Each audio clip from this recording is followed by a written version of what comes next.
Way to the Western region, hitting iconic destinations across Ghana. The Heritage Caravan 2026 will be fun, educative, refreshing, and most of all, remarkable. Stay connected. Follow Channel 1 TV and 97.3 Citi FM across all social media platforms for updates and join the conversation using the hashtag Heritage Caravan 2026. The Heritage Caravan 2026 is powered by Channel 1 TV with support from Citi FM. And it's proudly sponsored by Holland Insurance, Piva Beverages, Omni Basic Bank, Caveman Watches, Gino, Didi Sheto, Goyle, Minimi Achumo, and Admi Granite Paste. And it's supported by Nanes Rice. Heritage Caravan 2026, experience Ghana like never before.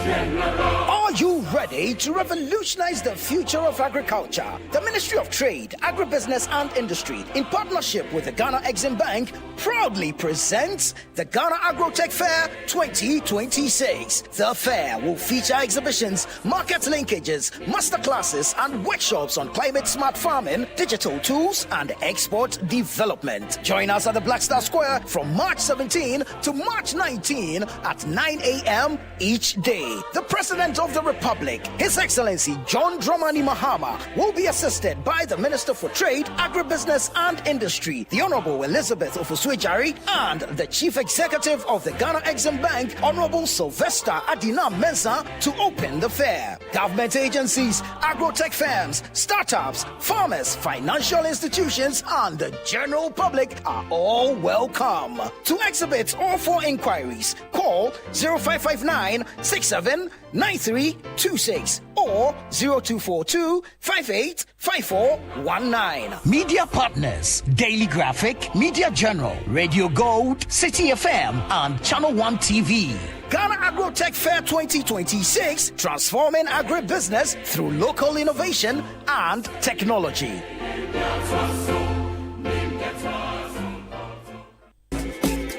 Prices will go sweet to your body. Plenty products they and deals. Free a crack, see bimbila, bribi wahoma obia. From appliances to clothes, beauty products pay as you wish. Quality products guaranteed. If it matters to you, then it matters to us. Try Jumia today. The pocket to thank you. Try Jumia today. The pocket to thank you. Try Jumia today. The pocket to thank you. Try Jumia today. The pocket to thank you. When the world gathers for greatness, one name leads the way: Litina Travels. Litina Travels is taking Team Ghana to the biggest global football event on the planet, happening in America, Canada, and Mexico. Join the Litina 2-in-1 experience, uniting world-class football and global business in one unforgettable journey. Your Litina Travels package includes visa to watch all 3 group stage matches, 3 official match tickets, return charter flight, top-class hotel accommodation, travel insurance, and exclusive access to business networking events across all 3 host nations. This is not just a trip, it's history in motion. It's football, it's opportunity, it's Litina Travels. The world is watching, the stakes have never been higher, and Litina Travels is your ticket to the global stage. Call 0244-260-789 today or visit Litina at Alisa Hotel Northridge and secure your spot on this once-in-a-lifetime journey. Litina Travels, your gateway to the 2026 Global Football Competition, happening in the USA, Canada, and Mexico, where football meets opportunity and Ghana shines on the world stage.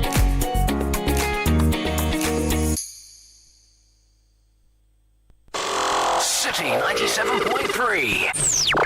Accra. Citi 97.3. More variety.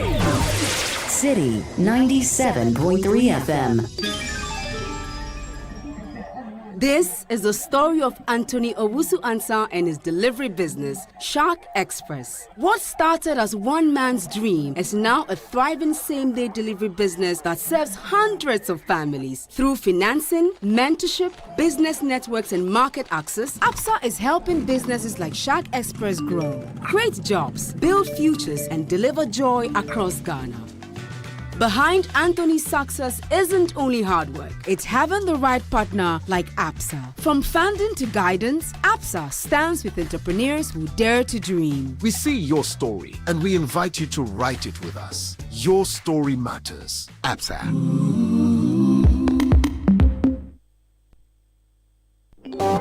You are listening to Citi 97.3 FM, the city's finest. There can be no other 97.3. No need to change. Keep it tuned to Citi. Your number one. Don't look no further. We've got it all covered. Citi FM. Good morning. Good morning. Good morning. Good morning. Good morning. Good morning, my neighbor. Good morning to life. Good morning.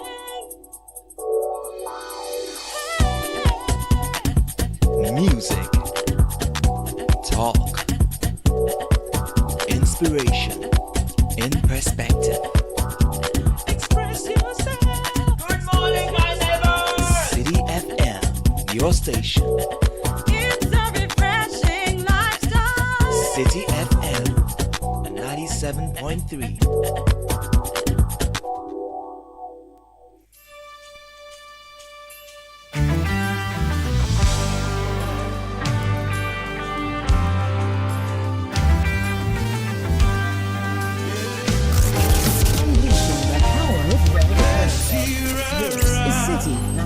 Yeah.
6:34 Friday morning, February 20, 2026.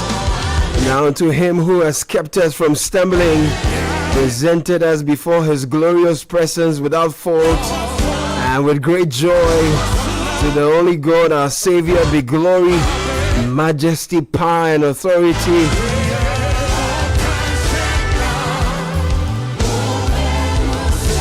Through Jesus Christ our Lord, before all ages, now and forevermore. Amen. Welcome to a brand new day. Adum Kiki and Jometo start of our morning with a powerful Psalm 34. It says, I sought the Lord and he answered me. He delivered me from all my fears.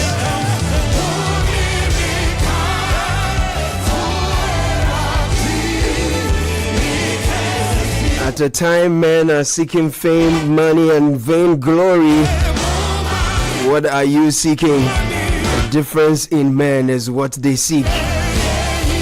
Some seek to honor his name through diligence in service to men and to God. What are you really seeking today? Well, let us not become weary in doing good, for at the proper time we will reap a harvest if we do not give up. If you are seeking to do good, if you are seeking him, the challenges are many, such as a broken system. But if you give up, that would not be you doing good. So seek him while he may be found, and at the right time you will reap a harvest if you do not give up.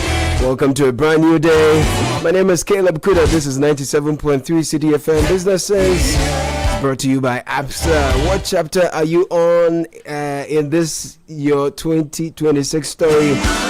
Is it the chapter of new plans, fresh starts, finally saying yes to the things you've been putting off?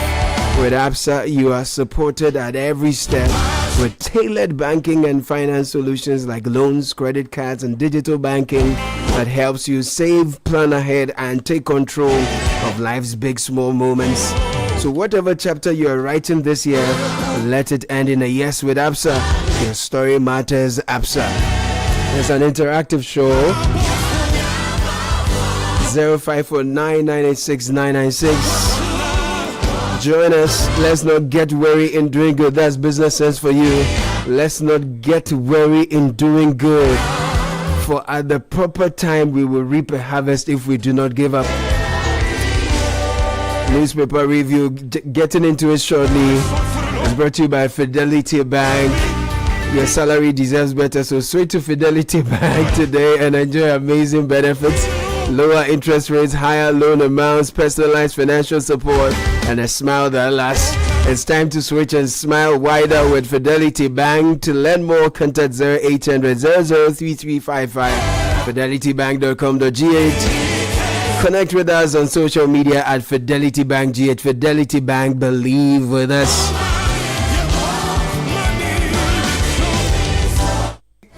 We bring you the news review, and Francisca Kakraforson is here together with Richard Sky. Ladies and gentlemen, it's always great to have you on a Friday morning. Good morning. Good morning. He said this for both of us. I can tell. He said he walked the whole nation. Yeah, that's right. We are doing good morning. Yes. Oh, man, I'm working. It's a brand new day. Yes, yeah. You understand? Yes. In other words, if you have life's matters to deal with, you don't oversleep. Life is good then. I'll start off with the Daily Graphic and front page stories. President signs 24-hour economy law, paves way for economic transformation framework. Other stories on the front page of Daily Graphic. GRA National Security sees trucks in tax evasion bust. Cocoa Board pays 1 billion Ghana cedis to cocoa farmers. Okay. Let me take you to the BNFT this morning. The big story says high NPLs, non-performing loans, scare banks from lending to businesses. Also on the front page this morning, search intensified for 6 missing trucks in 85 million Ghana City transit case. Another story on the front page this morning says premix sector records 27 million Ghana cedis in irregularities, and economic dissonance threatens peace security. This is according to Justice Sophia Akufo. Okay, let me take you to the Informer newspaper. The big story on the front page: Kisia Jabing survives Machiavellian tactics as baseless petitions fall flat. Comes with a picture of the special prosecutor Kisia Jabing and Martin Pebu. Other stories: cocoa farmers yell at Mahama, restore our price now. Serene Insurance backs local capacity to underwrite marine cargo risks. Also, Bosom Trade District: poor roads, resource constraints force expectant mothers to deliver at home. And man 60 years in NACOC grip. Let me take you to the Chronicle. Mahama's 855 million Ghana cedi hamper for cocoa farmers. Also on the front page this morning, cocoa farmers protest mid-season price cut. We saw the videos yesterday. They are not happy. Exactly. I have the Daily Guide newspaper now, and their big story today: majority justifies cocoa price cuts as government releases 855 million Ghana cedis for farmers. Also, AG failed to make case against me, and that's according to Wontumi Bernard and Chibwesiakon. And also, Russian tourist identity in dispute. I thought that had been settled. Okay. And Mahama signs 24-hour economy bill. Also, man 60 nabbed over guns, drug sales, etc. Let me tell you about what's happening on the front page of the news center. Big story after Goldfields handover on April 18. What next for Damang? No successor named as up to 1,500 jobs hang in balance. Also on the front page this morning, cocoa farmers embark on demo over price cut. An MPP chairman aspirants to pay 50,000 Ghana cedis in filing fee. Okay, finally, the Inquisitor is reported on its front page: agenda to remove SP cartel humbled. TCDA CEO makes solid proposal at Tree Crop Summit. May Allah grant you strength for the Ramadan. That's according to Napo, wishing that for Muslims. Free land for Mahama's project, Mida tells chiefs. Let me take you finally to the Ghanaian Point this morning. Kwewu Business Forum 2026 promises bigger platform for enterprise, innovation, and access to capital. Comes with a photograph of the Chief of Staff, Julius Debra, who is smiling beautifully here on the front page. Also on the front page this morning, GRA National Security intercept 12 trucks loaded with cooking oil, spaghetti in 85 million Ghana cedi suspected tax evasion scheme. That's just one operational 85 million Ghana cedi. This is crazy. Also, Cocoa Board needs some 30 billion Ghana cedis to remain operational. This is coming in from the majority side in Parliament. And resetting Ghana's mining sector. Mahama pushes indigenous participation and local value addition. Okay, so I have the headlines for Herald here. Mystery surrounds murder of Sami Jemfi's father-in-law by armed robbers. IGP told to act. Sad one. The Ghana goes ruthless with Russian sex video maker. His name, age, and image released. And then 12 articulated trucks caught evading 85 million Ghana cedi in taxes. 6 missing. That's the story you raised earlier. And $7 million LPG fund transfer sparks energy sector uproar against John Jinapo. If you go to channel1newsonline.com, students who attack teachers will face the law. This is the Education Ministry warning. There's a lot on Cocoa Board related stories. Cocoa Board directors forfeit allowances amid crisis. We're told they've also forfeited their sitting allowance. I think it's the same story here. Government to raise 30 billion Ghana cedi domestic bond to rescue Cocoa Board. This is Ata Issa.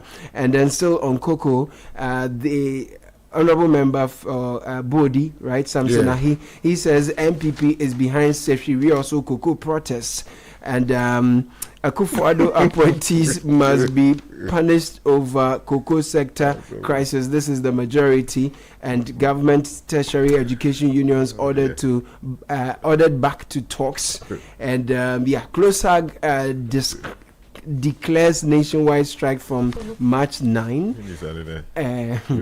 CDD CDD assessment. Minority says they will keep offering policy alternatives for Ghana. This is upon Kuma. And on the Burkina Faso killings, guess what Parliament has been doing? They've been engaged in fiery debate over Poalugu Dam debate. An utterly irresponsible conduct, in my respectful view. When people die in another country and a statement is made to that effect, you don't reduce it to political football. It is a very, very, very dark sport on our conscience. And members of parliament have got to know better. You make your submissions in a respectful way, out of respect for the people who have died. Yeah. You don't go and do... It reduces it all to some charade, does it not? People were laughing. They reduced it, making jokes about you chop money, you didn't build, really? and pointing fingers at each other. Do we see what happens elsewhere? Very distasteful for the whole parliament to reduce a serious matter to that. 8 of your citizens have died in another country. A statement is made on the floor. We have got to see some class. Consistently, I ask whose interest is parliament in, because they don't represent the ordinary Ghanaian, any of us sitting here. It's such a shame. It's a shame. Do better, honorable members. Now, if you go to citynewsroom.com, T-bills lead as 43% of Gen Z say they have no investment. This is according to KPMG. Okada accidents claim 4 lives daily as road fatalities rise. This is according to the Ghana Institute of Engineers.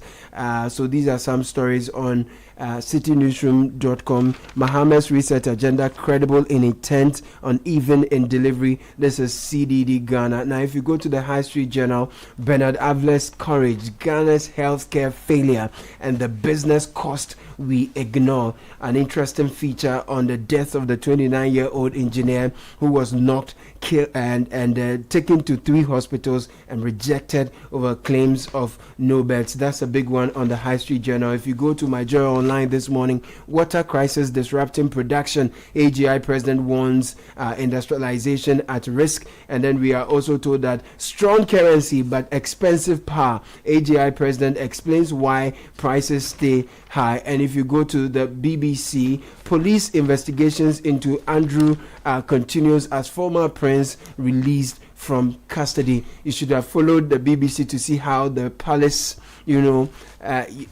absorbed itself from what was going on and said the law should take its course and all that. It was quite a sight to behold. And Trump's foreign policy dilemma laid bare by Iran tensions. How much could Andrew's arrest hurt the British royal family? Question here with some answers on the BBC. Okay, so let me tell you about this story that is particularly troubling. Page 4 of the Ghanaian Point has a story, other versions in other newspapers. GRA National Security intercepts from 12 trucks loaded with cooking oil, spaghetti in 85 million Ghana cedi suspected tax evasion scheme. The story says a joint operation by the Customs Division of the Ghana Revenue Authority and the National Security has led to the interception of 12 articulated trucks loaded with assorted food products and in what officials have described as a major suspected tax evasion scheme involving an estimated 85.3 million Ghana cedis in revenue.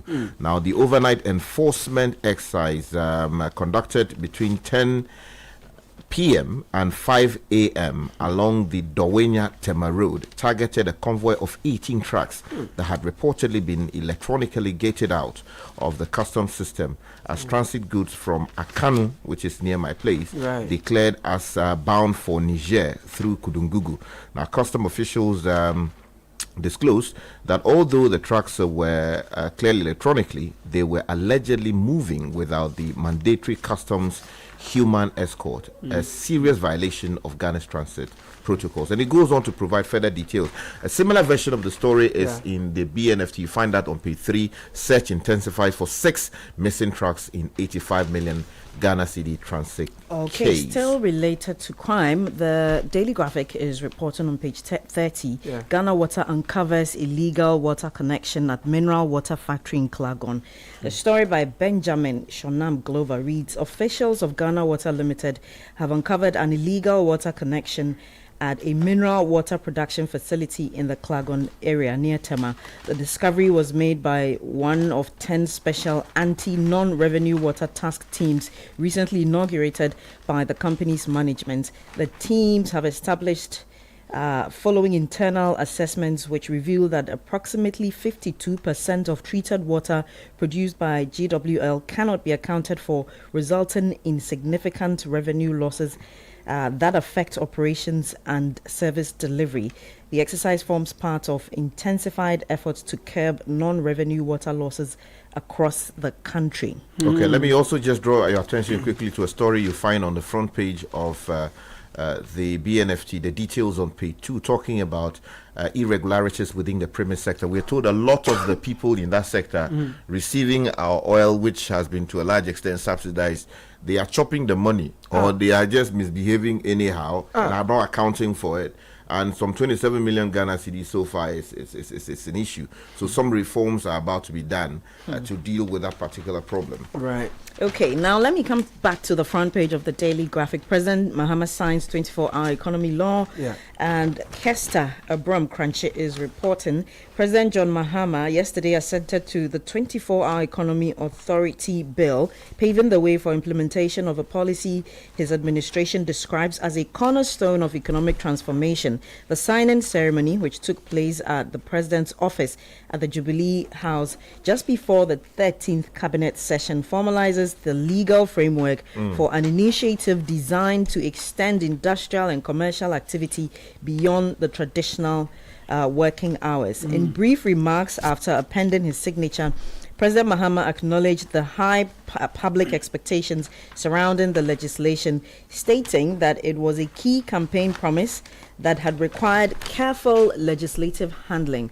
He said, and I quote, "This is a law Ghanaians have been waiting for. It is one of our flagship strategies for economic transformation." He explained that it had taken a while to come through, but quote, "we needed to go patiently through the process to give legal effect to it. And so from now, we must move from strategy to implementation." Okay, so let me stay with matters of the last few days. Cocoa farmers have embarked on demonstration of a price cut. We brought you that story yesterday in our news bulletins. Now, page 3 of the news center has the story. It says hundreds of cocoa farmers across key cocoa growing belts of the country have taken to the streets in protest against the mid-season reduction in cocoa producer prices. Now, describing the decision as a severe blow to their livelihoods and a betrayal of the campaign promises made by the current government. Now, the protests, which erupted in parts of the western, north, central, and Ashanti regions, follow the government's downward adjustment of the cocoa farm gate price from some 3,625 Ghana cedis to 2,587 Ghana cedis per 64 kilograms bag for the remainder of the crop season. And it goes on to provide further details. I go online to bring you some other angles to this particular one. Government targets 30 billion Ghana cedi domestic bond to support cocoa board. This is citynewsroom.com. Member of Parliament Finance Committee Atta Issa has disclosed that the government is planning to raise about 30 billion Ghana cedis through a syndicated domestic bond to support the operations of the Ghana Cocoa Board. Speaking to City News on Thursday, February 19, 2026, Atta Issa explained that the funds are intended to strengthen Cocoa Board's working capital and stabilize the cocoa sector. Now, still on this, guess what Adongo has been saying? The Honorable Member for the People of where Adongo. I'll bring you that. He says that Akufo-Addo appointees must be whipped over cocoa crisis. CityNewsroom.com still. Majority in Parliament has claimed that the appointees of the previous Akufo-Addo administration deserve severe punishment for the alleged mismanagement of the cocoa sector. The comments come amid ongoing challenges in the industry, prompting the government of President Mahama to introduce reforms aimed at stabilizing cocoa production. So, addressing journalists, Chairman of Parliament Finance Committee Isaac Adongo accused officials under the previous administration of failing to properly manage critical logistics at the Ghana Cocoa Board. Politics. Let me quickly draw your attention to a story that you raised earlier. The Herald is finally here, and it says mystery surrounds murder of Sami Jemfi's father-in-law by armed robbers. This is a particularly heartbreaking story, and we grieve with the family and pray that they have the courage to deal with this very troubling situation. Now, the father-in-law of Sami Jemfi, Chief Executive Officer of Gold Board, has died after sustaining gunshot wounds during an alleged armed robbery at his residence in Kumasi in the Ashanti region. Now, the deceased, Mr. Kakari, was reportedly attacked on Friday, the 13th of February 2026. Now, despite receiving intensive medical treatment, he succumbed to his injuries on Wednesday, the 18th day of February, exactly 5 days after the attack. Now, conflicting accounts have emerged about the circumstances surrounding the incident. Now, some reports claim that nothing was taken from the house, raising suspicion about the motive for the attack. If you're interested in this story, please go to the relevant pages of the Herald for this morning. Really, really, really, really terrible. We wish the family all the very best of Indeed, strength. our condolences. Let me go to the Informer newspaper. Kisia Jabeng survives Machiavellian tactics as baseless petitions fall apart. There's a similar story on the Daily Gist. EC boss escapes mosquitoes dagger. Page 3 has the details. But just to sum it all up, the Informer is reporting that Special Prosecutor William Kisi Ajabing has survived what analysts describe as Machiavellian tactics aimed at forcing him out of office following the dismissal of removal petitions by the Chief Justice Paul Bafo-Boni. The petitions, which were submitted under constitutional provisions governing the removal of heads of independent constitutional bodies, alleged misconduct and questioned Mr. Ajibing's fitness to remain in office as head of the Office of the Special Prosecutor. Following a review of the petitions and the Special Prosecutor's response, the Chief Justice determined that no prima facie case had been established to warrant the setting up of a committee to investigate the allegations further. The story goes on to talk about Mahama backing the OSP earlier last year, and also Martin Pebu's boast that he has I think mother of all petitions. So you want to get details of that. We'll see about it. I bring you a raft of stories online. Strong currency but expensive power. AGI president explains why prices stay high. So the strengthening CD alone cannot bring prices down. President of the Association of Ghana Industries, Dr. Kofi Nsiampoku, has said he insists that businesses are still grappling with past losses, high utility costs, and fragile economic confidence. So while Guta is reducing its prices and urging its members to do same, AGI is telling us that they are unable to do so immediately for the aforementioned reasons. Now, if you go to citynewsroom.com, what I read was on my joy. Okada accidents claim 4 lives daily as road fatalities rise. Manuel Ayama writes on citynewsroom.com that the Ghana Institution of Engineering has reviewed that an average of 10 people die daily from road crashes in Ghana, with 4 of those deaths resulting from motorcycle accidents, popularly known as Okada. According to the institution, and published data from the Building and Road Research Institute exposes significant gaps in the road safety and policy management implementation. Details of this are on citynewsroom.com. To the annoying story, Burkina Faso killings, Parliament inquiry debate over Poalugu Dam delay. So heated exchanges erupted in Parliament on Thursday over the delayed Poalugu multi-purpose dam during a debate on the killing of 8 Ghanaian tomato traders by a terrorist group in Burkina Faso. Some members of the majority caucus argued that that had the project been completed on schedule, it could have strengthened domestic agricultural production and reduced exposure to security risks along the border. And you should watch the charade of a debate that our MPs got themselves engaged in, while our compatriots, each of them, had lost their lives painfully to those terrorists. It was just completely unacceptable conduct from our members of parliament. Yes, you want to say something? Yes, so I just want to quickly bring you a story from the Daily Guide, page 6. AG failed to make case against me, according to Woon to me.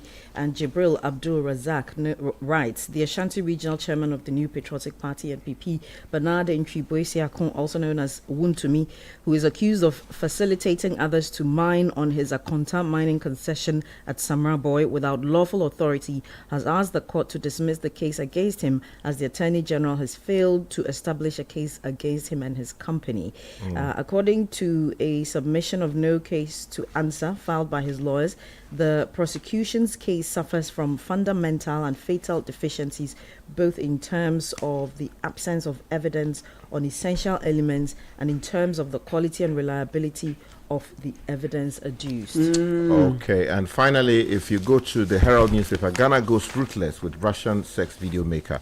The story says Ghana has hit back at the man who stormed the country and secretly recorded several Ghanaian women allegedly having sex with him, releasing his passport details, which confirmed his nationality as Russian, as widely reported in the Ghanaian media. It goes on to provide further details. If you're interested, grab a copy of the Herald. The final one will be the High Street Journal, Bernard Able's Courage, Ghana's healthcare failure and the business cost we ignore. When Bernard erupted on air over the death of a hit-and-run victim who was reportedly turned away by major hospitals, it did not feel like performance. It felt personal, it felt human, and that is why it has struck such a deep chord. According to reports, the young man was taken to Ridge Hospital, then to Police Hospital, and later Kolebu Teaching Hospital. At each stop, the explanation was the same: no beds. He eventually died.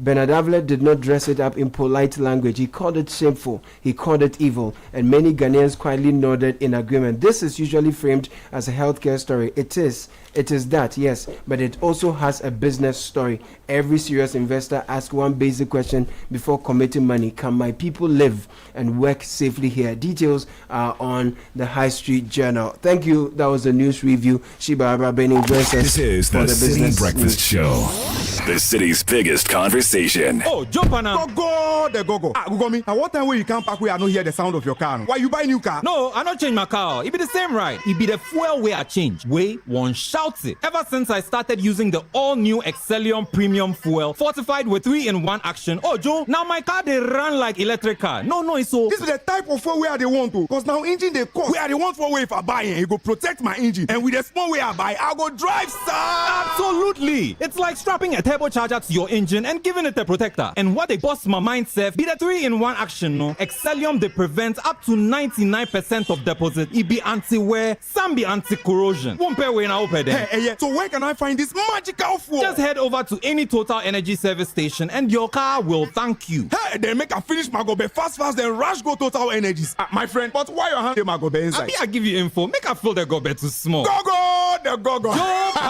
Excellium is designed to protect your car engine, decrease fuel consumption, and lower CO2 emissions. Don't say fuel, say Excellium. Choose Excellium, choose quality.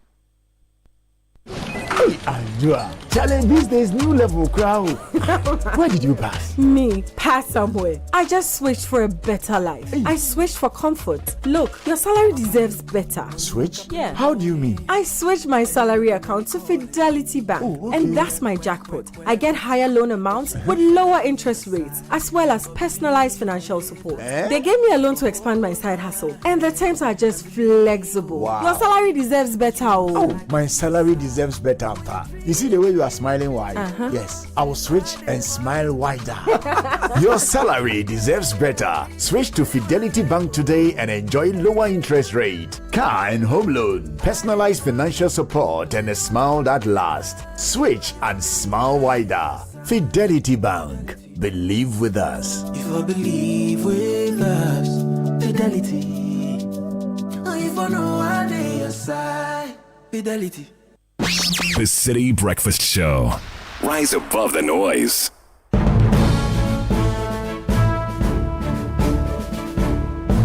Shiba Abra-Benning joins us with the business news. Good morning. Good morning, Caleb. Welcome to the Friday edition of the breakfast edition of City Business News. The bulletin is brought to you by MTN, EcoBank, and Valex. Thanks for your time, and let's get straight to our stories now. The Ghana Revenue Authority has warned businesses that any attempt to deprive the state of lawful revenue will be met with the full force of its enforcement mandate. The caution follows a recent interception of 12 articulated trucks loaded with undeclared edible cooking oil, tomato paste, and spaghetti within the Dowenya Tema enclave. A seizure, customs officials say, safeguarded approximately 85 million cedis in potential revenue. Addressing the media, Commissioner General of the GRA, Anthony Sapon, stressed that while the authority remains committed to working collaboratively with the business community, compliance with tax and customs regulations is not optional.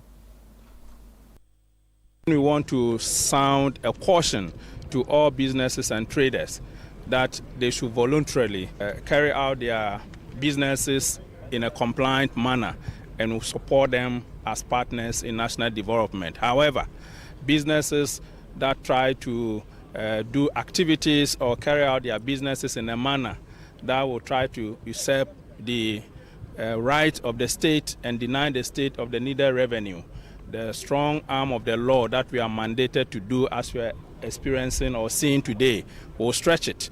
And when we get hold of them, we'll ensure that within the confines of the law, we'll apply it. That was the Commissioner General of the Ghana Revenue Authority, Anthony Sapon. Now, Goldfields has confirmed it will formally give up ownership and operatorship of the Daman mine on April 18, following a government decision for the assets to transition to Ghanaian ownership. The exit marks the end of a 12-month lease extension granted after the mine's original lease expired in April 2025. Speaking at a media roundtable on the company's 2025 full-year result, CEO Mike Fraser disclosed that Goldfields had applied for a lease renewal upon expiry. However, government subsequently signaled its preference for the assets to revert to Ghanaian ownership. Our lease expired in April of 2025. We had applied for a lease extension. The government at the time said that they would prefer that asset transitioned to Ghanaian ownership, which we accepted, and we thought that kind of made sense. There was a lease extension for 12 months, which was given to us, and that lease extension was to enable a safe and seamless transition to local ownership. A transition team was appointed by the minister that has been working with our team on site since July of last year, and we will then move off operating and owning this asset from the 18th of April in 2026. And that will then transition to Ghanaian ownership.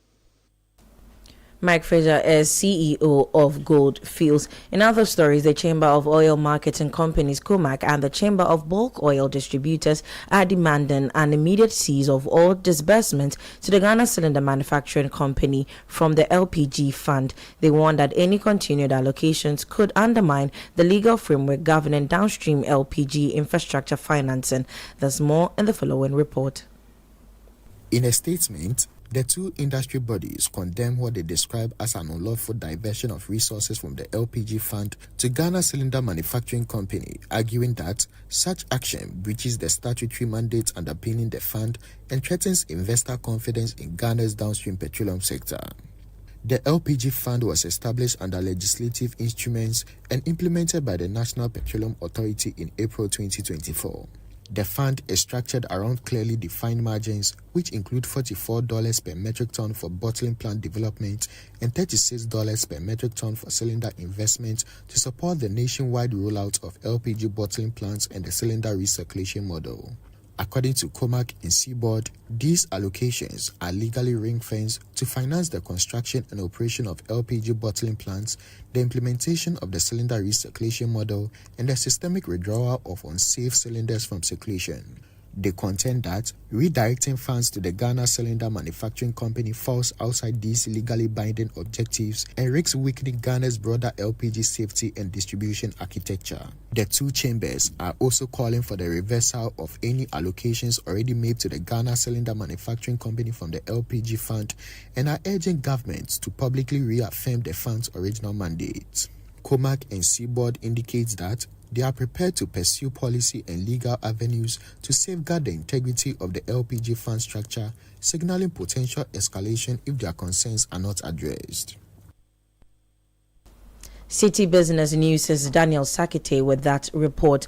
Now, on the interbank markets this morning, the dollar is trading at 10 cedis 99 pesos, the British pound at 14 cedis 89 pesos, and that of the euro could be sold to you at 12 cedis 99 pesos.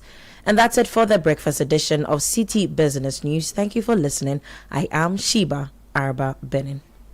The other day, I visited Kweku at his spunky new office to congratulate him on opening his business. And man, was I impressed. The business is just moving quick. The sales, customers, everything is just working seamlessly. The secret?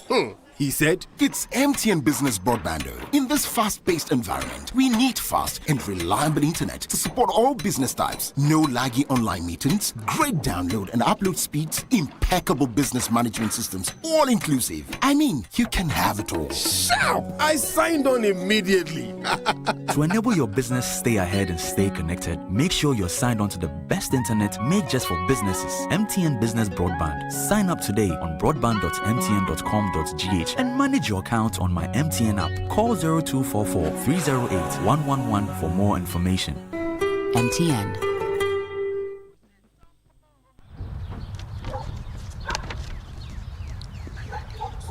Hey, do they want to sack you dry? Now, why shall I way? Engagement things and kwenye. Hey, sure. They even added washing machine, fridge, flat screen TV. 65 inches and so. How do they expect you to buy all these and still take care of your family? Oh, Kwame. Mama. And how cry? With Access Bank's Pick Now Pay Later, we can get everything now in minutes and pay at 0% interest over the next 6 months. Eye koko cry. Hey, sir. Access Bank says faster is here. With a now digitized Speak Now Pay Later, life's big moments are within reach. Just click, pick, approved in minutes. For more information, call our 24-hour contact center on 0800 00 4400. Terms and conditions apply. Access Bank, more than banking. This is the Citi Breakfast Show, the city's biggest conversation. The Citi Breakfast Show. Rise above the noise. Yeah.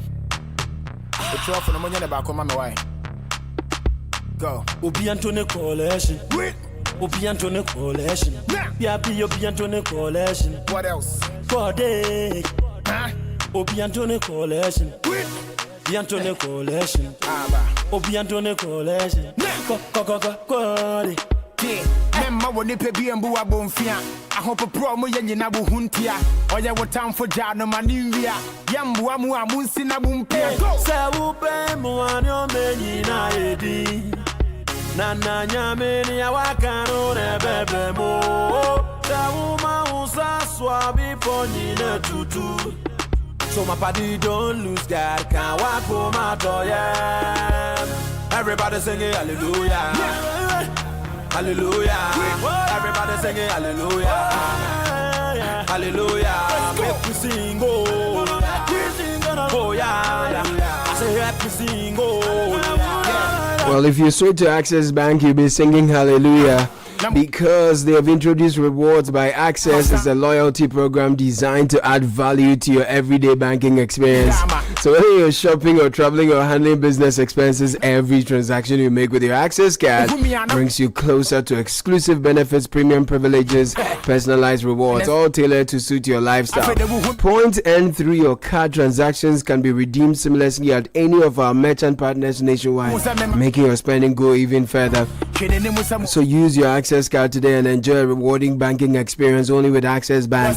Visit loyaltyrewards.ghana.accessbankplc.com. Toll-free number to call is 0800 004400. Access Bank is more than banking.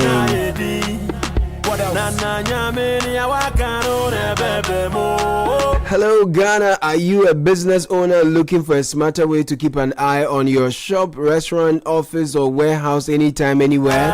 MTN Business Eye is here for you. Keep your business secure anytime, anywhere with MTN Business Eye. Smart surveillance solution that gives you total visibility and control. It's powered by Wi-Fi, SIM connectivity, cloud storage, and solar energy. So your security never sleeps even when the lights go out. Enjoy 24/7 monitoring, real-time alerts, two-way audio, and reliable backup. All at affordable rates. Dial star 5060 hash today and keep your business in sight always with MTN Business Eye. MTN everywhere you go.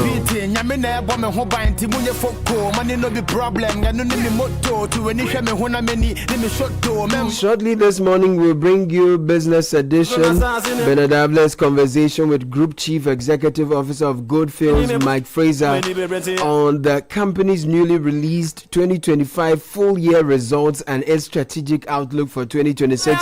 Look forward to it. But as we step into this brand new year, Lesheho Ghana says thank you for your trust and loyalty in the year past. We look forward to working with you even more, supporting your goals, your dreams, your financial growth, and improving your lives with innovative financial solutions. So from all of us at Lesheho Ghana, we wish you a prosperous, fulfilling, and successful new year. Lesheho, let's improve life. Baba, you be too much. Baba, God. Baba, you be too much. Baba God, Baba God, Baba God, Baba God. It's been filling after filling at Shell. Drivers all over Ghana, including Emmanuel, Collins, and Bright, have already won free fuel just by trying the new and improved Shell fuels. And you could be next in our upcoming weekly draw from 28th. Up till 28th of this month. Anytime you buy 300 Ghana cedis or more worth of the new and improved Shell fuels, you stand a chance to win big. 1 month, 3 months, 6 months, or even 1 year free fuel is up for grabs. So don't miss this opportunity. Visit the nearest Shell service station, fill up for an opportunity to become one of our weekly winners. This promo is regulated by the NLA on its Caritas Lottery platform. New and improved Shell fuels, better by far. Experience banking like never before with First Mobile or Quick Banking. Star 894 hash. Your bank will be in your hands. Make real-time transactions with First Mobile or Quick Banking. Star 894 hash. Enjoy fast, secure, convenient banking anytime, anywhere. The key services you enjoy are instant airtime and data purchase, fund transfer to and from Momo wallets, interbank and intra-bank transfers, plus so much more. So go ahead, grab your phone now and download the First Mobile app from App Store or Play Store. Simply dial star 894 hash, follow the prompts, and join thousands of customers who are enjoying seamless banking. Call this number 0596 921 921 for more, or email firstsolutions@firstbankgroup.com. First Bank, you first. So let's get into Business Edition this morning. Bernard Abler speaks with the Group Chief Executive Officer of Goldfields, Goldfields, Mike Fraser, about the company's newly released 2026 full year results and its strategic outlook for 2026. Enjoy. This is the Citi Breakfast Show, the city's biggest conversation.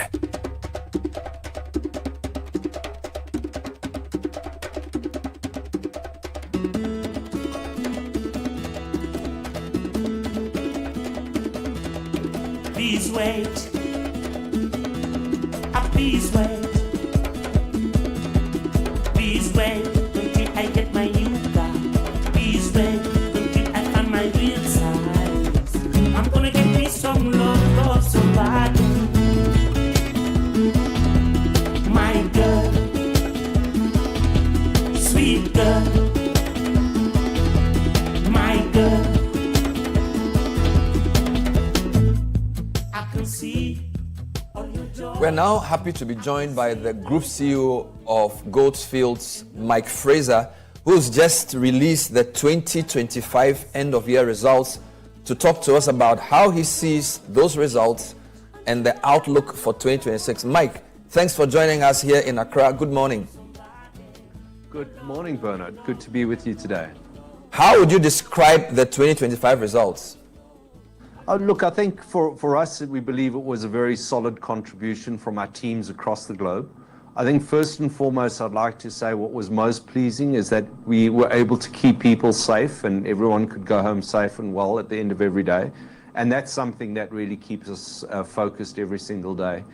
But apart from that, I think we were really pleased with the operational delivery from our teams across the globe. We were able to deliver an increase of 18% in our production year on year compared to 2024.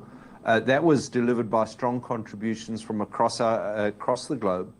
The impact of our ramp-up of our assets, Salares Norte and Chile, certainly assisted in diluting the impact of inflationary costs that we've been seeing across the globe. And therefore, our costs were only up 3% at a portfolio level across the business. I think the other thing that was pleasing is obviously the increase in capital returns to shareholders. And maybe just a quick couple of comments. First and foremost, we were able to deliver a safe year where there were no fatalities across any of our operations at Goldfields. We did have 7 serious injuries, which demonstrates the need to continue to focus on safe delivery across our business. Importantly, as well, production was up 18% year on year, and we delivered towards the higher end of our market guidance at 2.438 million ounces. This was driven by improvements across many of our operations, but also importantly due to the successful ramp-up of Salares Norte operations in Chile. Our all-in costs were within guidance, albeit at the high end of guidance. Our all-in cost was up 3% year on year, and our all-in sustaining cost up 1% year on year. This was largely due to improved production across our portfolio, but also offset by some increasing inflation across our business, as well as higher royalties and strengthening producer cost currencies. From a portfolio point of view, we also made good progress during the year, particularly the ramp-up of Salares Norte, the acquisition of Gold Road to allow us to consolidate the Gruyere asset. We progressed the Windfall project in Canada, and we have identified many optimization opportunities and internal organic growth across our business. Also importantly, in line with our commitment that we delivered to the market at the end of November to revise our shareholder return policy, we were able to significantly increase our shareholder returns at the full year. In line with the new dividend policy, we delivered a total dividend of 25.50 Rand per share, which equates to 35% of free cash flow before discretionary investments, which is in line with our new dividend policy. In addition, we provided additional returns now in February of $353 million, comprising a special dividend of an additional 4.50 Rand per share, which totaled $253 million, and a $100 million to be allocated towards a share buyback program. If you combine these, this would amount to a total yield of 6.3%, which we believe puts us into the top quartile of our peer group. In addition, we have increased the top-up program from $500 million that we announced in November to a total of $750 million over the 2-year period. How much did Ghana contribute to this good performance? Yeah, so Ghana is an important part of our portfolio. We've been a very proud part of the economy in Ghana for many decades, and I think what we've been able to create is a brand that is completely aligned with our purpose. That is, we deliver positive impact beyond mining, and if you engage with all of our communities and even at the senior levels of government, many people acknowledge the contribution that that Goldfields has made to the advancement of the economy and to society in Ghana. So that is something we're incredibly proud of, and something that we believe that we can continue to add value to as we grow. The Tarkwa asset in particular is a cornerstone asset in our portfolio, and we were able to deliver nearly 475,000 ounces of gold produced during the year. That was slightly lower than the prior year, so we saw gold production down compared to 2024. But that was largely because we were prioritizing a significant amount of waste capital development in the mine. And so whilst our total tons moved were slightly lower year on year, we had a significantly lower amount of ore mined.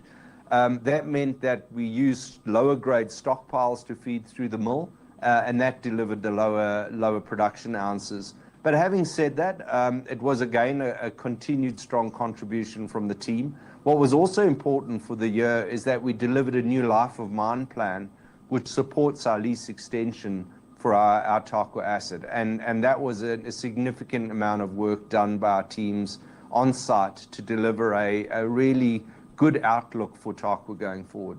So in terms of the life of mine plan, should I understand that to mean Tarkwa has a longer life ahead of it in terms of its production capacity? Can you elaborate a bit on how you see Tarkwa behaving in the next few years? Yes, absolutely. And so what we did with Tarkwa is we actually lifted our reserves by around 3.1 million ounces with the announcement that we put out in November following the revised life of mine plan. This was important is that it lifted our production life from around 8 years to over 20 years of life. And that was important because what we wanted to demonstrate with our application on the lease renewal is that with the right horizon on this asset and with the right amount of reinvestment, we were able to create a much longer horizon for the asset. And that in turn creates a lot of other opportunities to continue to reinvest, to potentially then lift production even further for this asset. So that was a really important piece of work that we were busy with last year. And in terms of optimism from the government of Ghana's side, whether your application for extension of lease will be successful, how optimistic are you? Look, I believe very positively that we are working in a very collaborative way with the government around this lease. I think it's quite clear and uncontested that Goldfields has made a very positive contribution to the economy as well as to society in Ghana over many decades. And certainly we are pleased with our position there because it aligns with our purpose of making a positive impact in the societies in which we operate. So we absolutely believe that we can continue to make a contribution and a positive contribution in Ghana for decades to come.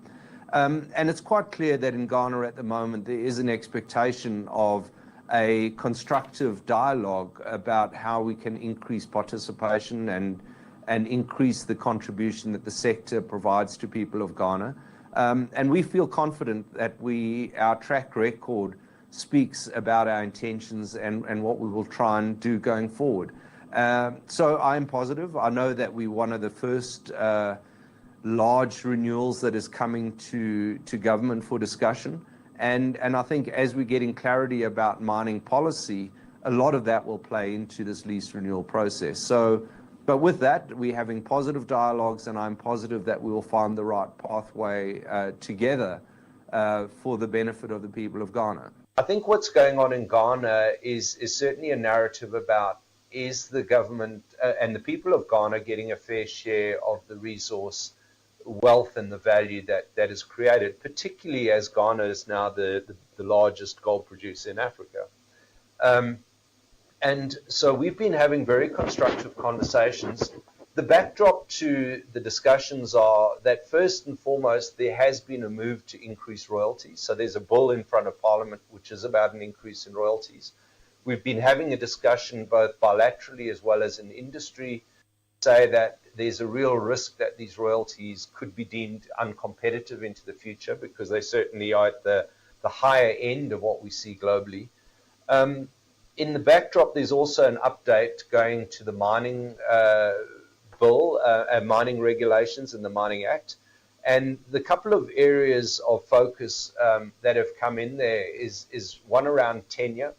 So, what is the term of a lease renewal? What should that look like? There's a secondary issue around potentially ownership and other participation in the sector. And I think there's a bit of, whilst we're having constructive bilateral conversations, I think the policy framework of how leases will be renewed is still a little bit in flux, and maybe that's what's causing a bit of the delay in getting this cleared. But we certainly have been given the assurances that Ghana is a country that is open to business, that they are wanting to continue to partner with companies like Goldfields and other large international producers, because they recognize what we do bring to the economy and the competitiveness of the country. So I think with that context, it's a little bit of engagement at the moment.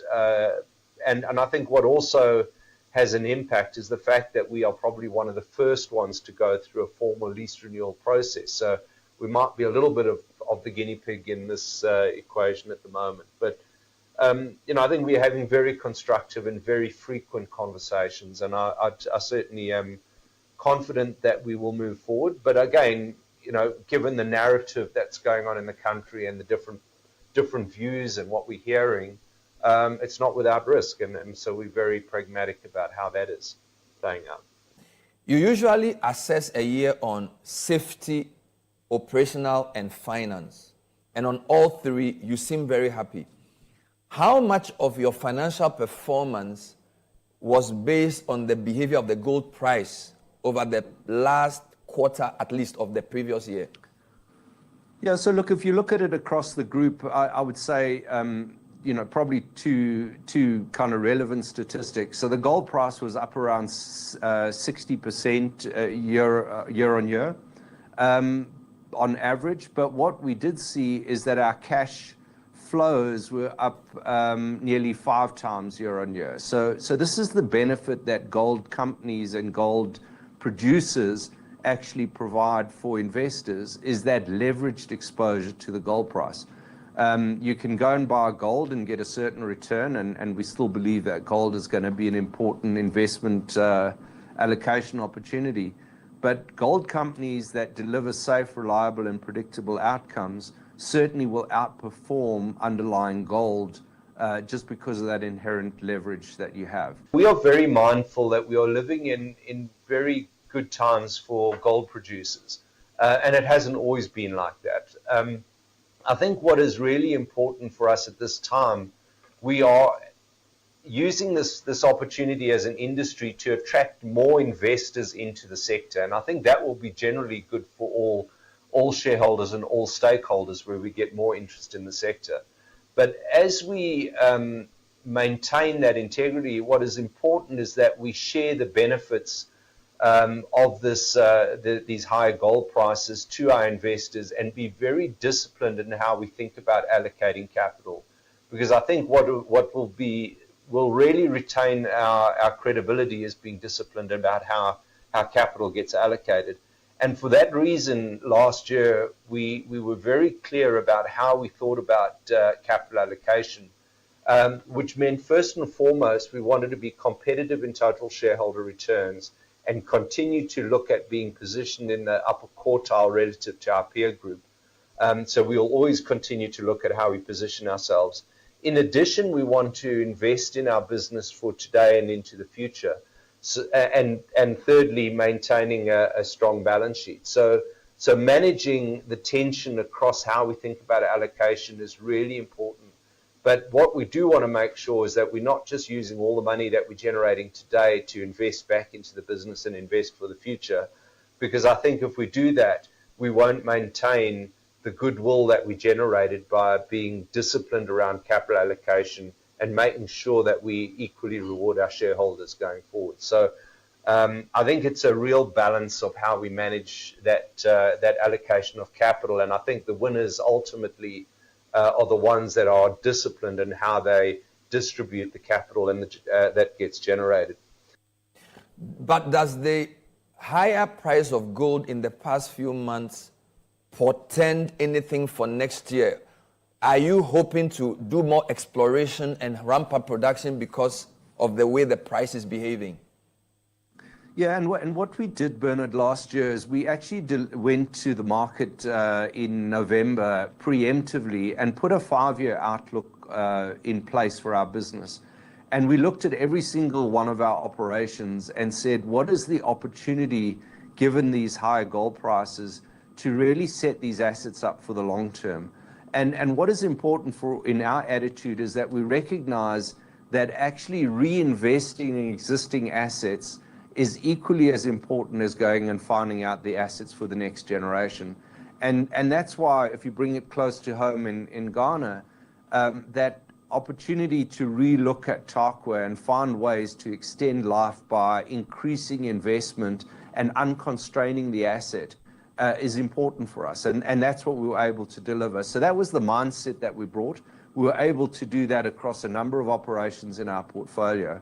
And then in addition, we'll continue to do additional exploration to see where those next resources are coming from.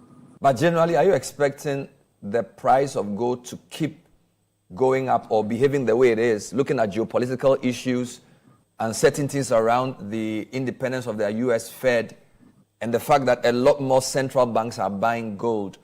What's your own price outlook, and how does that feed into other plans?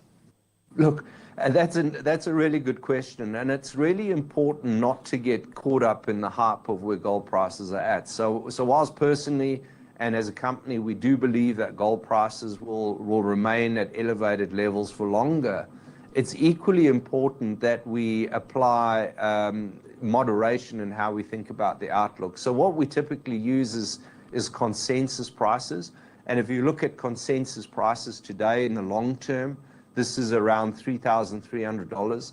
So we do believe that gold isn't always going to be at these levels, and therefore it's important that when we make investment decisions, and equally the same conversation goes to governments, when you're making structural reforms like we're talking about at the moment, think about the business in the long term and the long-term sustainability of the industry.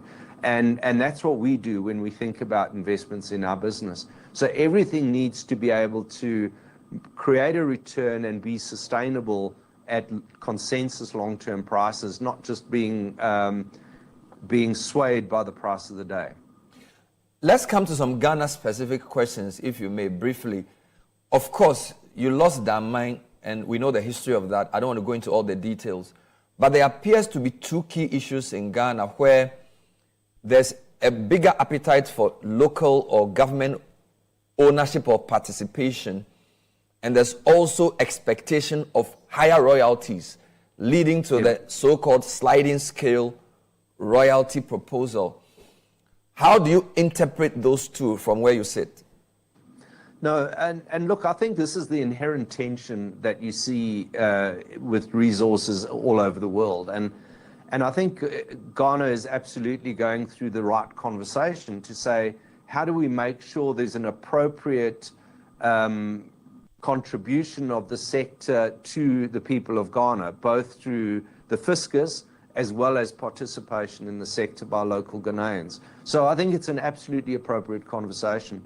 But I think what we've got to do is look at where does success come. And success comes in the way that we actually create a healthy sector that provides a space for all players to participate. We are quite clear that if you look at assets like Tarkwa, which is a significant asset, it's got the potential, down the road to be one of the most significant gold mines in Africa. That does require participation from multiple parties. And I think what we can bring as a global miner is, one, is a balance sheet that can enable the long-term sustainability and the delivery of the potential of the asset. Equally, what we can do is bring skills, capabilities, and knowledge working with our local teams to actually make the best of the assets. And then what we can also do is enable the development of significant local capability, which we've also done in the decades past through the way that we've built up contractors. We've created significant opportunities for local Ghanaian enterprises.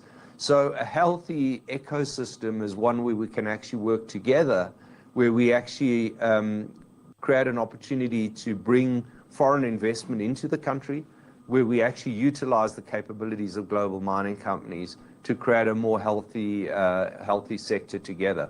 So I don't think it's a threat. It's a healthy conversation, but the right one is where we can actually have all of these players working together to create a healthy sector.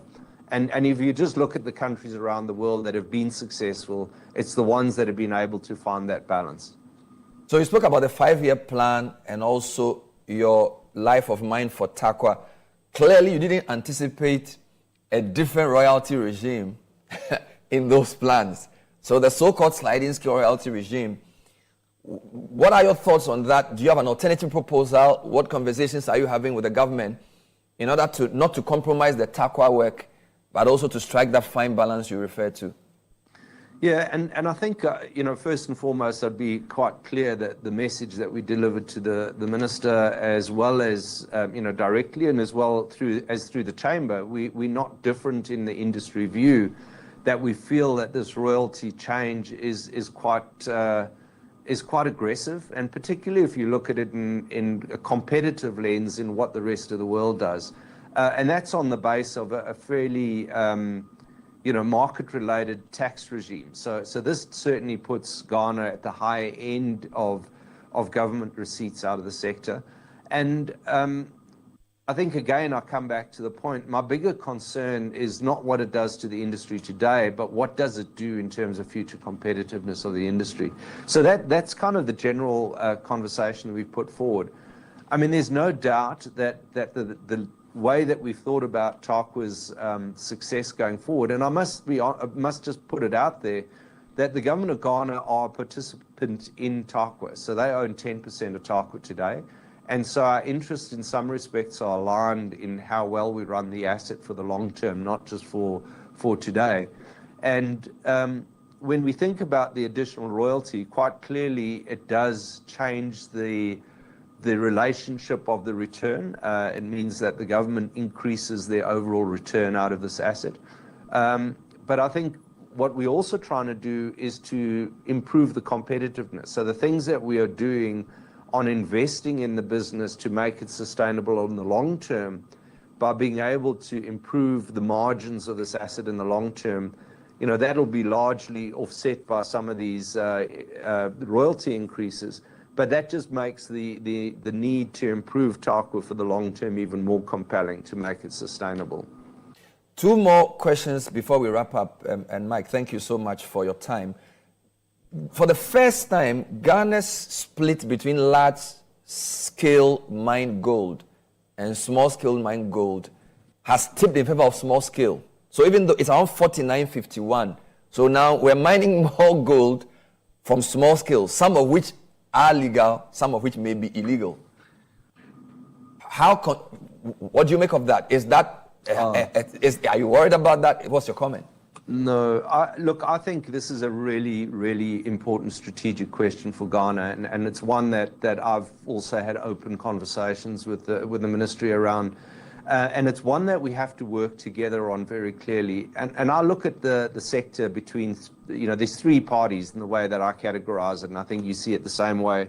We have large-scale formal miners, we have small-scale, either in the formal sector or outside the formal sector, and then we have the large illegal miners. I think what we've got to do is work together collaboratively to try and improve the performance, both environmentally and financially, of that informal sector, the small-scale sector. And what we've been doing is having a conversation through the ministry about saying, how do we bring the whole large-scale industry together with the small scale, with the refiners, with the Gold Board, with the World Gold Council, to actually put an entire system of support behind the small-scale sector to improve the capability and the returns out of that sector. So I think there's space for all of us.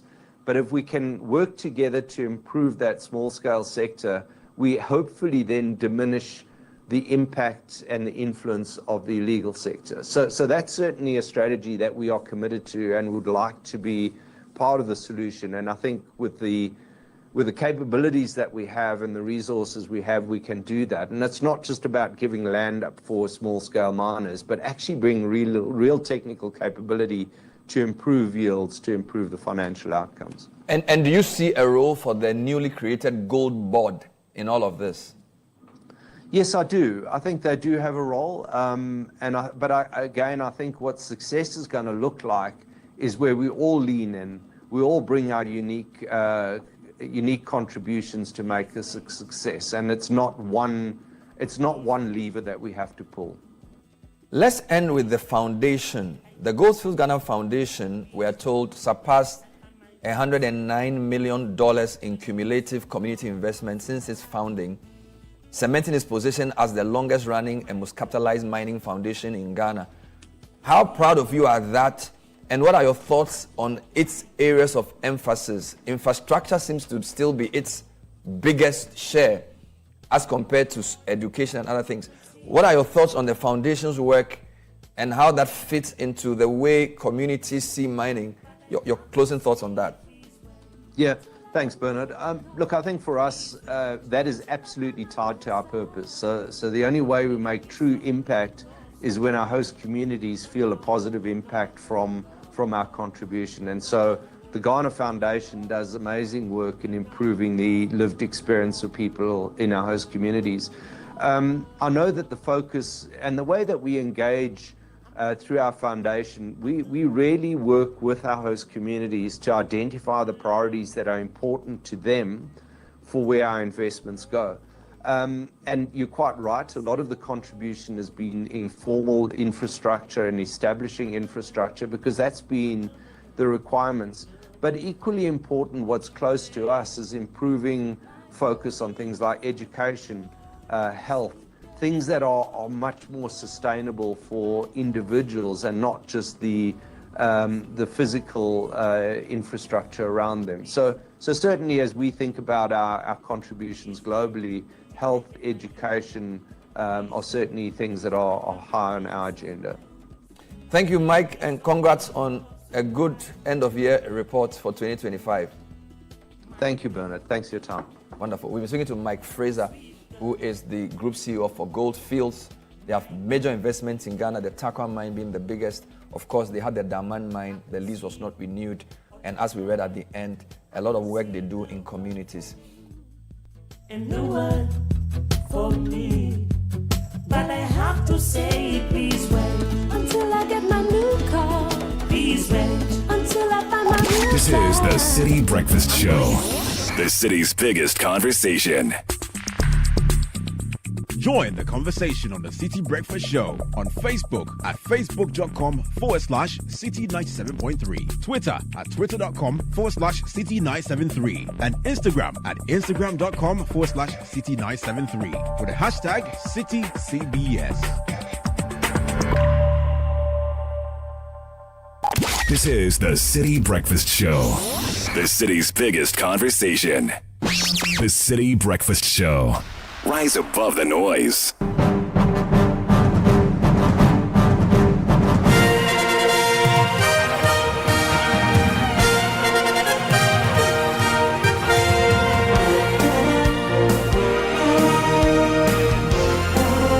All right, Friday, February 20, 2026. Welcome to the Friday of this edition of Kickoff on 97.3.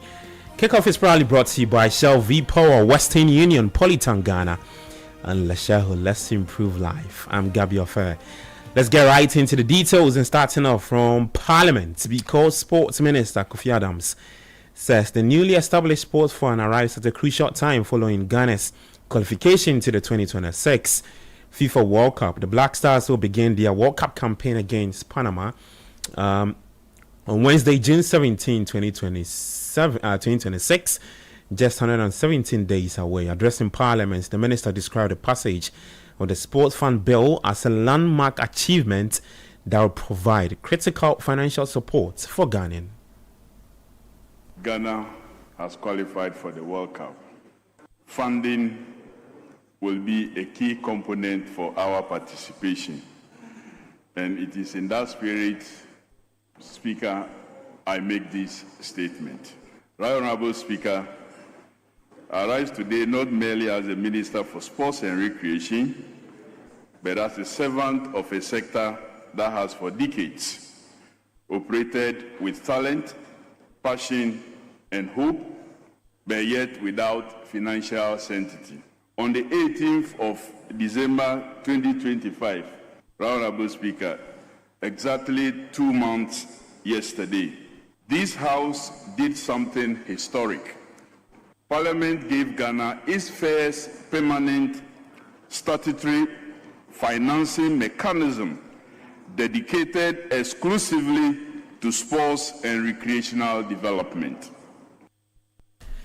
All right, so that's Sports Minister Kofi Adams speaking there. We'll stay with that. The front bench of the Majority Caucus in Parliament also, as a sign of support, donated their March salaries to the Ghana Sports Fund. While staying with the minister, he also pledged to sacrifice 2 months of his salary to back sports development efforts. He says he wants his decision to set the tone and encourage fellow government officials, corporate institutions, and stakeholders to contribute toward building a stronger sports sector. Speaker, let me repeat to the hearing of those who didn't hear that in that spirit, I will donate 2 months of my salary to the Ghana Sports Fund effective February 2026. If we expect the private sector to invest, if we expect federations to reform, if we expect young athletes to commit, then leadership must also commit. I respectfully call on members of this House, ministers of state, and the executive to support this fund in tangible ways. Government has delivered the framework. All right, so that's the Sports Minister Kofi Adams speaking there. Well, Member of Parliament of Otafo Vicente Kwasofo also raised concerns about the long-term sustainability of the Ghana Sports Fund and the culture of maintaining sports infrastructure. One key issue that came to fore was about sustainability of funds for our sports fraternity. Right, Honorable Speaker, until last year, December, the sports fraternity has been limping, has been struggling with funds. It will interest you to note that even this year, major competitions that we have is not only the World Cup. We have 2 other major competitions, but the sports ministry is struggling to even rig in funds to be able to support the World Cup. What that means is that we do not want this law to risk being just a passed legislation without proper execution. All right, so that's a Member of Parliament for Otafo Vicente Kwasofo speaking right there. Well, let's take you to Europe. And last night we had some results from the Europa League. Celtic, they lost to Stuttgart by 4-1. Fenerbahce also lost to Nottingham Forest by 3-0. Dinamo Zagreb, they lost by 3-1 to KRC Genk. Celta Vigo beat PAOK FC by 2-1, and then Bologna were 1-0 winners over SK Brann. Lille lost to Red Star Belgrade. Ludogorets, Razgrad also beat Ferencvaroshi by 2-1. Panathinaikos played out a 2-2 draw with Victoria Pleasant. While in boxing, Anthony Joshua is targeting a return to the ring in July after surviving a fatal crash back in December 2025, but will not yet be fighting Tyson Fury next. Joshua was involved in a road traffic accident while visiting family in Nigeria over Christmas, which resulted in 2 of his friends and members of his training team, Sinagami and Latif Ayodele, being killed.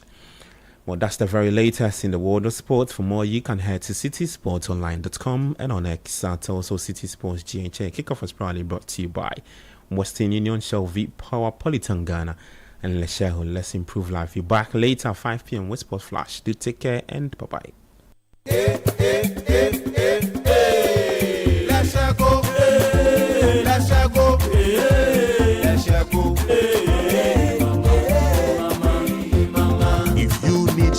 Services, innovative financial solutions. We deliver on our promise, cause we are number one.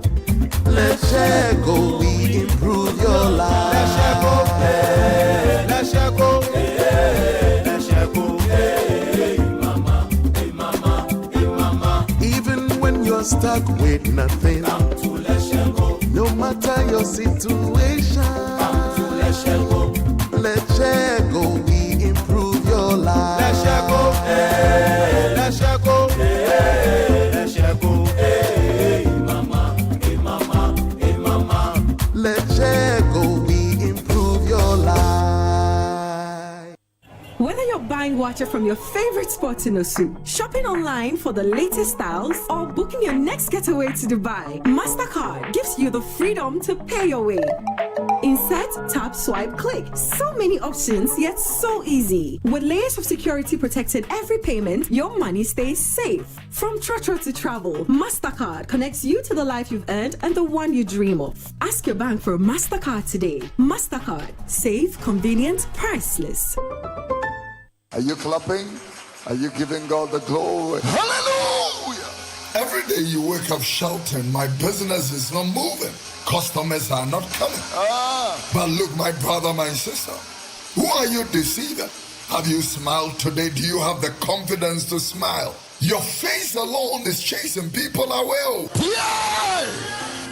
We all know that the problem is not a spiritual problem. The problem is a dental problem. She was saying, use Pepsodent charcoal toothpaste to remove yellow.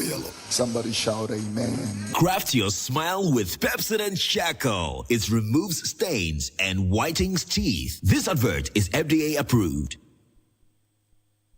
You're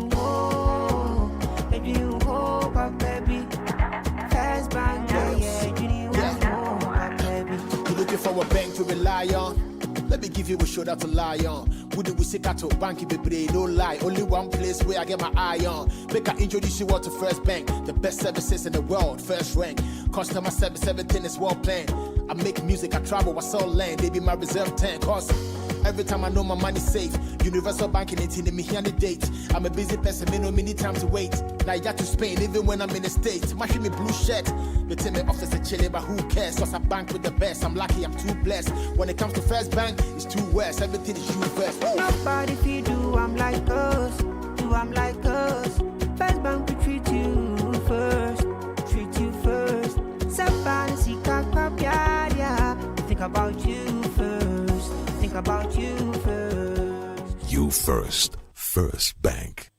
Auntie T, I beg, fix me go betete Ghana. No gari, no oil, no plantain, just beans then eggs. Hey, brah, that be dangerous combination, no? Problem no day. I feel handle am. For Telecel, with the Bob say everybody gets what they like. That be why Made For Me bundles day. Based on your usage, if you get your own data and call packages, falla! Made For Me bundles like the way you want them. That *530# then buy Made For Me bundles today. Telecel, connecting energies.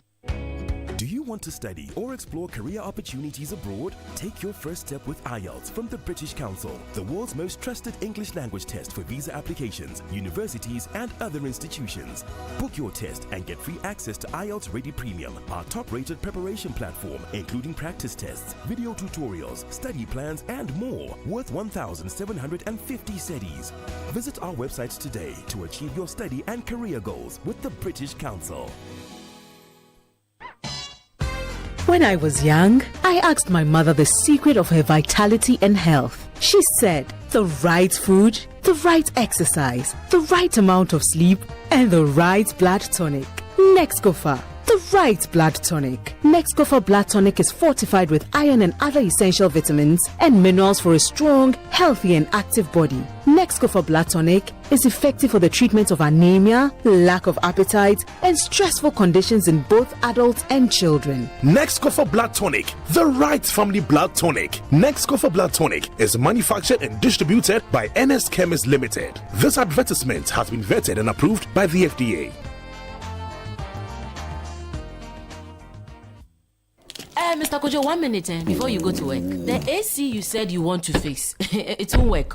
Why? Because the electrician will come and chisel my wall. It will make my building weak.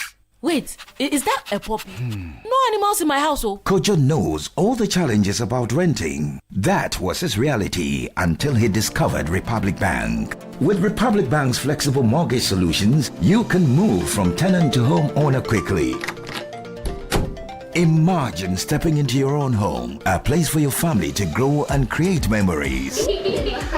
Big up. Join the Republic Verse. Republic Bank, we're the one for you.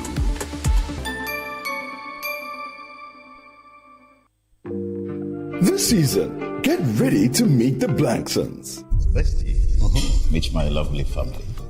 We can do that whilst I'm seated and eating. A family where love is strong, secrets are deep, and mischief is a daily routine. He will be here for days, and I only find out at a family dinner on the day that he arrives. Just when you think you know them, the truth flips the script. Drama, humor, and unforgettable family moments. Morning, family.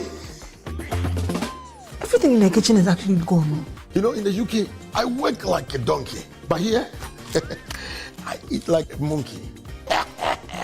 A Channel 1 TV production, The Blanksons. Coming soon, only on Channel 1 TV. Thirsty. Wait, Dad, I'm sure he's gone. Good morning. I thought you were gone. The Blanksons. The vibe is too much.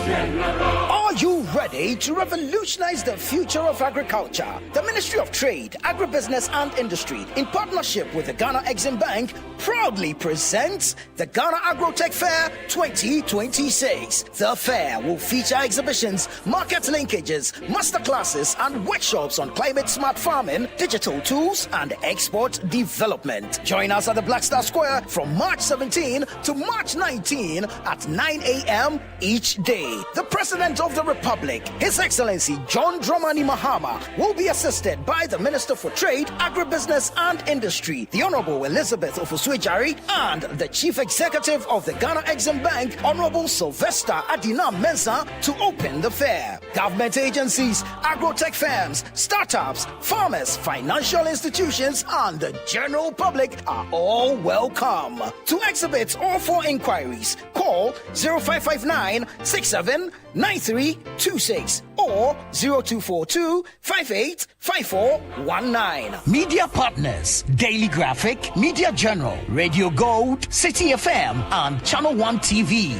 Ghana Agrotech Fair 2026, transforming agribusiness through local innovation and technology.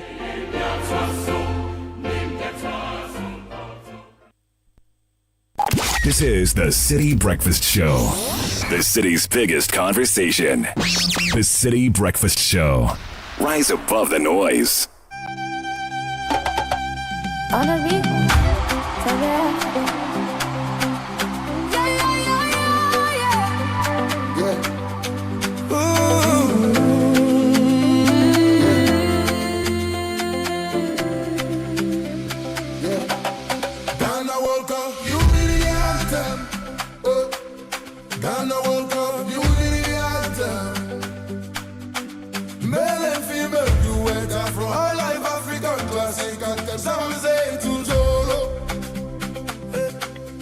Ghana World Cup Unity Anthem.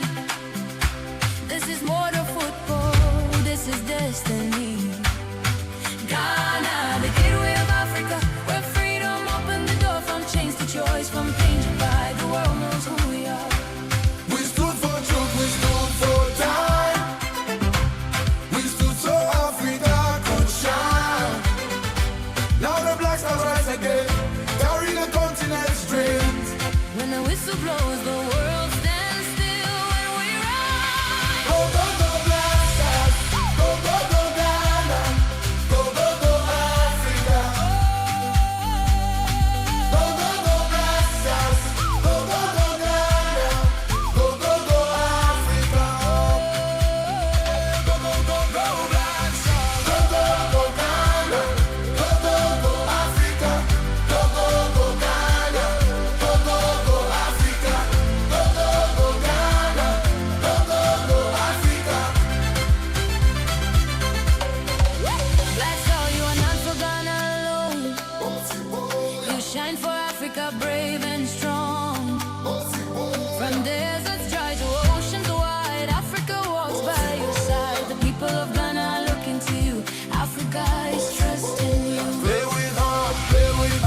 the ball moves, we move together. Football speaks for life. Go, go, go, Black Stars.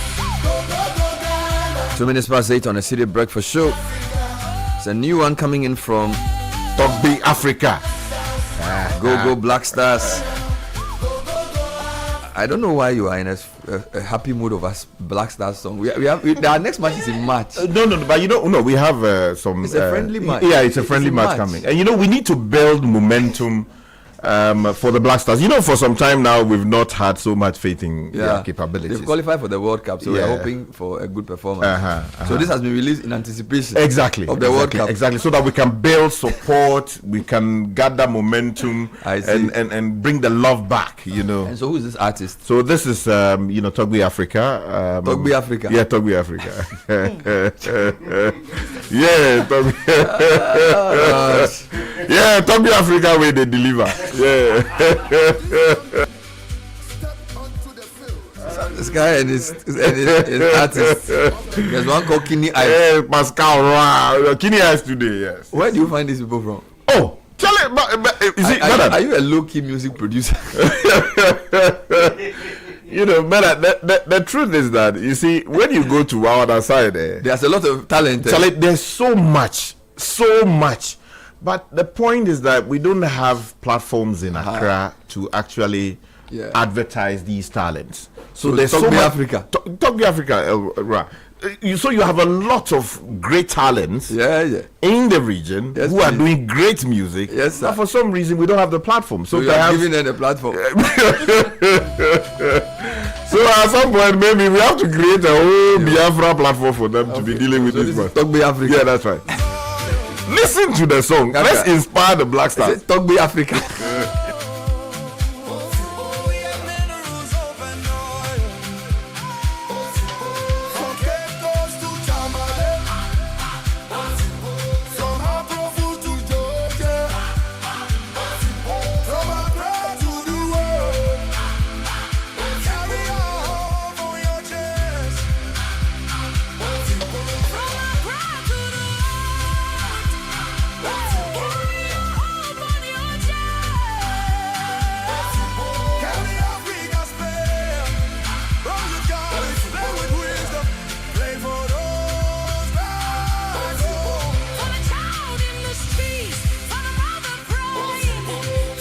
All right, so this is a good one to kick off your morning. A number of things will come up today. Before that, take your business to the next level with the right support. Join Zenith Bank's free SMS or SME webinar or business webinar themed Building Stronger Businesses, Unlocking Zenith Bank's SME Ecosystem. Thursday, 26th February 2026, 10 a.m. Gain knowledge on how to access comprehensive SME support and trade solutions, tailored funding options, and digital banking and strategic advisory services for businesses growth and success. Visit zenithbank.com.gh, click on the SME Business Webinars banner on the homepage and register to secure your spot. Registration began on Wednesday, the 18th of February. In today's connected world, technology is not a convenience, it's critical. Don't get caught in a bind when your smart devices fail. Tech Therapy Limited is your one-stop solution for smart device repair. Visit us for solutions you can trust, no guesswork, no unnecessary delays. You can reach us on 0505 789 096 or follow us on social media at Tech Therapy GH. That's TECHTHERAPYGH. Visit our website, Tech Therapy Africa or techtherapy.africa, or pass by office 24 Garden Road, East Legon near ANC Mall. Tech Therapy, your digital wellness partner.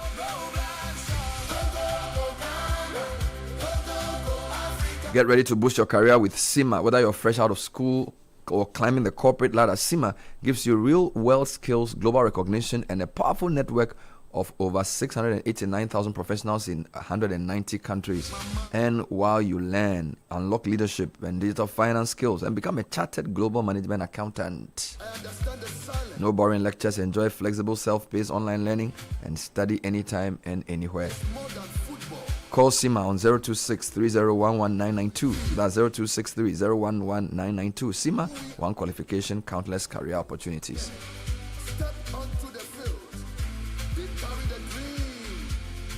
child in the village, the prayers of every mother, and the pride of a nation that refuses to give up.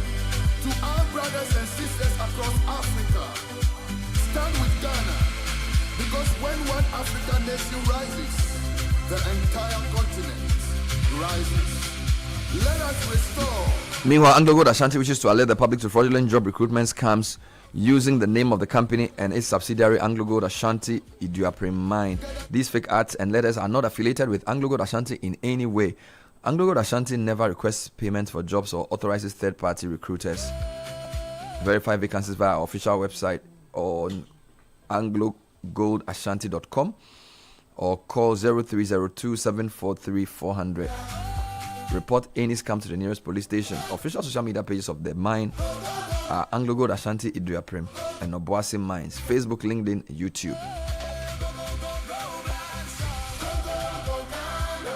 Go, go, you are really into the song, Pam. Go, go, go, go, Ghana. Go, go, go, go. You know what's interesting? Yeah. Usually when I hear a new song, it takes me like 2 or 3 to warm into it. Yes. So, your mind is wired to like what it knows. Uh-huh. So a new song would typically need like 3 or 4 plays for me to really start feeling it. Okay. So give me time, maybe by Wednesday. Yeah. I'll be singing it myself. This guy said this is official Black Star song. Charlie. 2026 World Cup.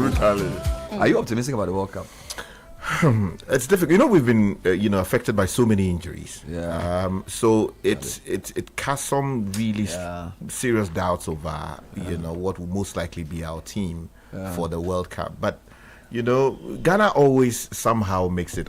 It was just the last one. Which one? 2018 was the only one we didn't go for. That's right. So since we started going in 2006, we've been to all World Cups except that. Yeah. And I was surprised to find that a lot of African countries who had gone to the World Cup before us had not even won any match. So countries like Egypt, even DRC. That's right. I think Tunisia. A lot of those countries have been going to World Cups many years before Ghana. Charlie.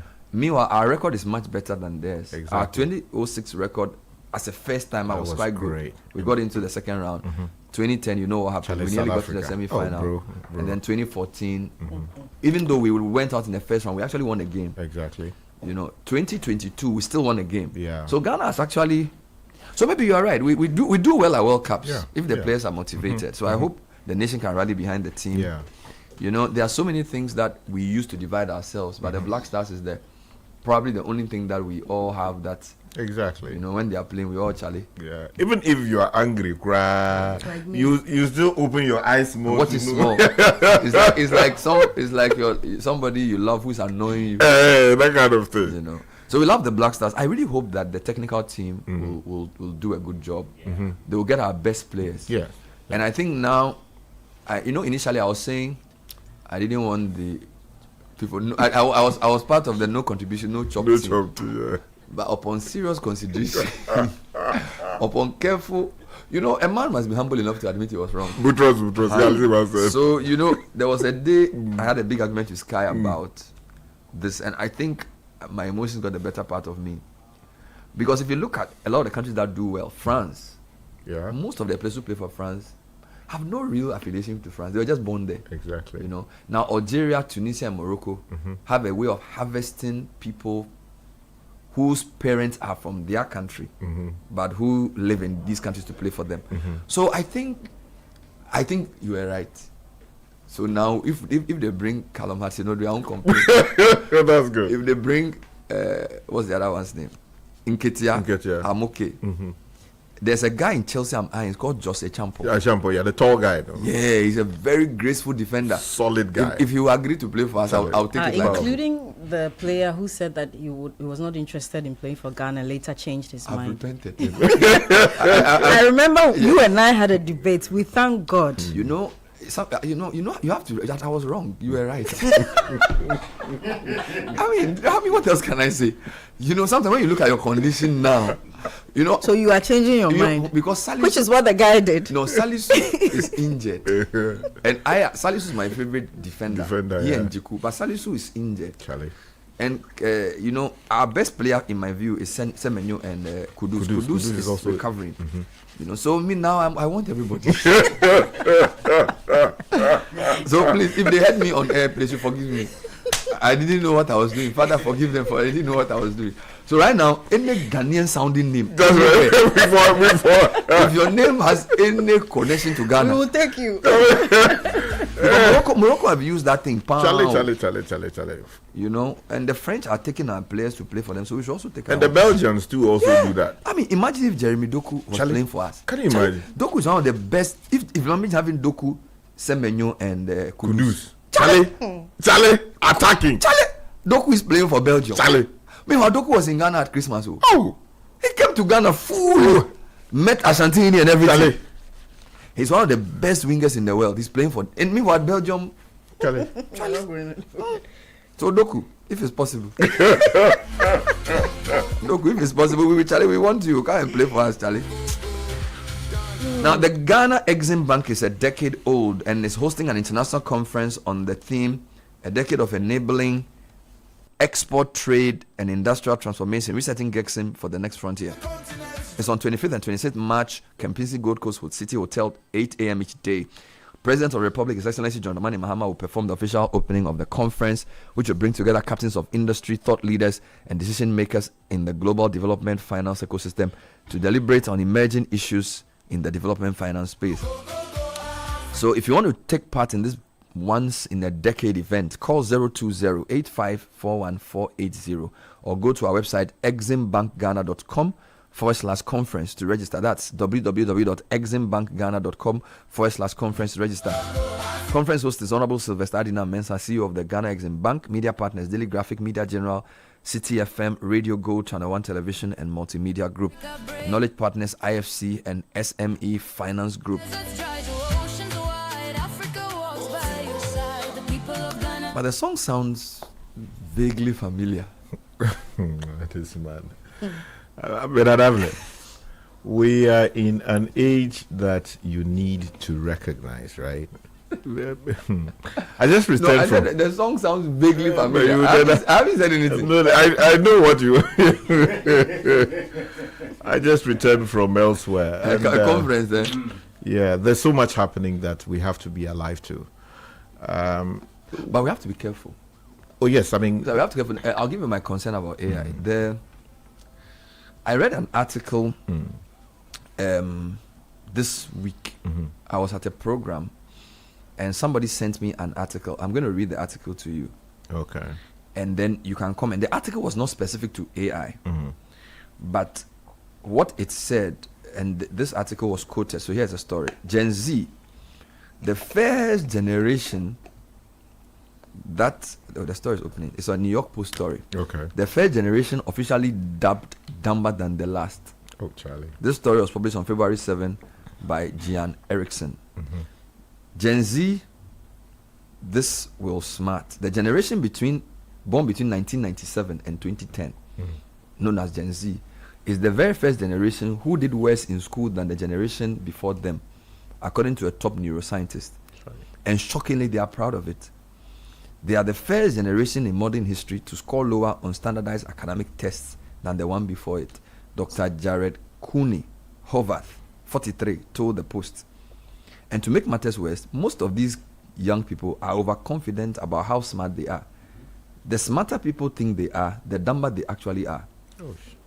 Quote, they underperformed on basically every cognitive measure, from basic attention, memory, literacy, numeracy, executive function, and general IQ. Let me repeat.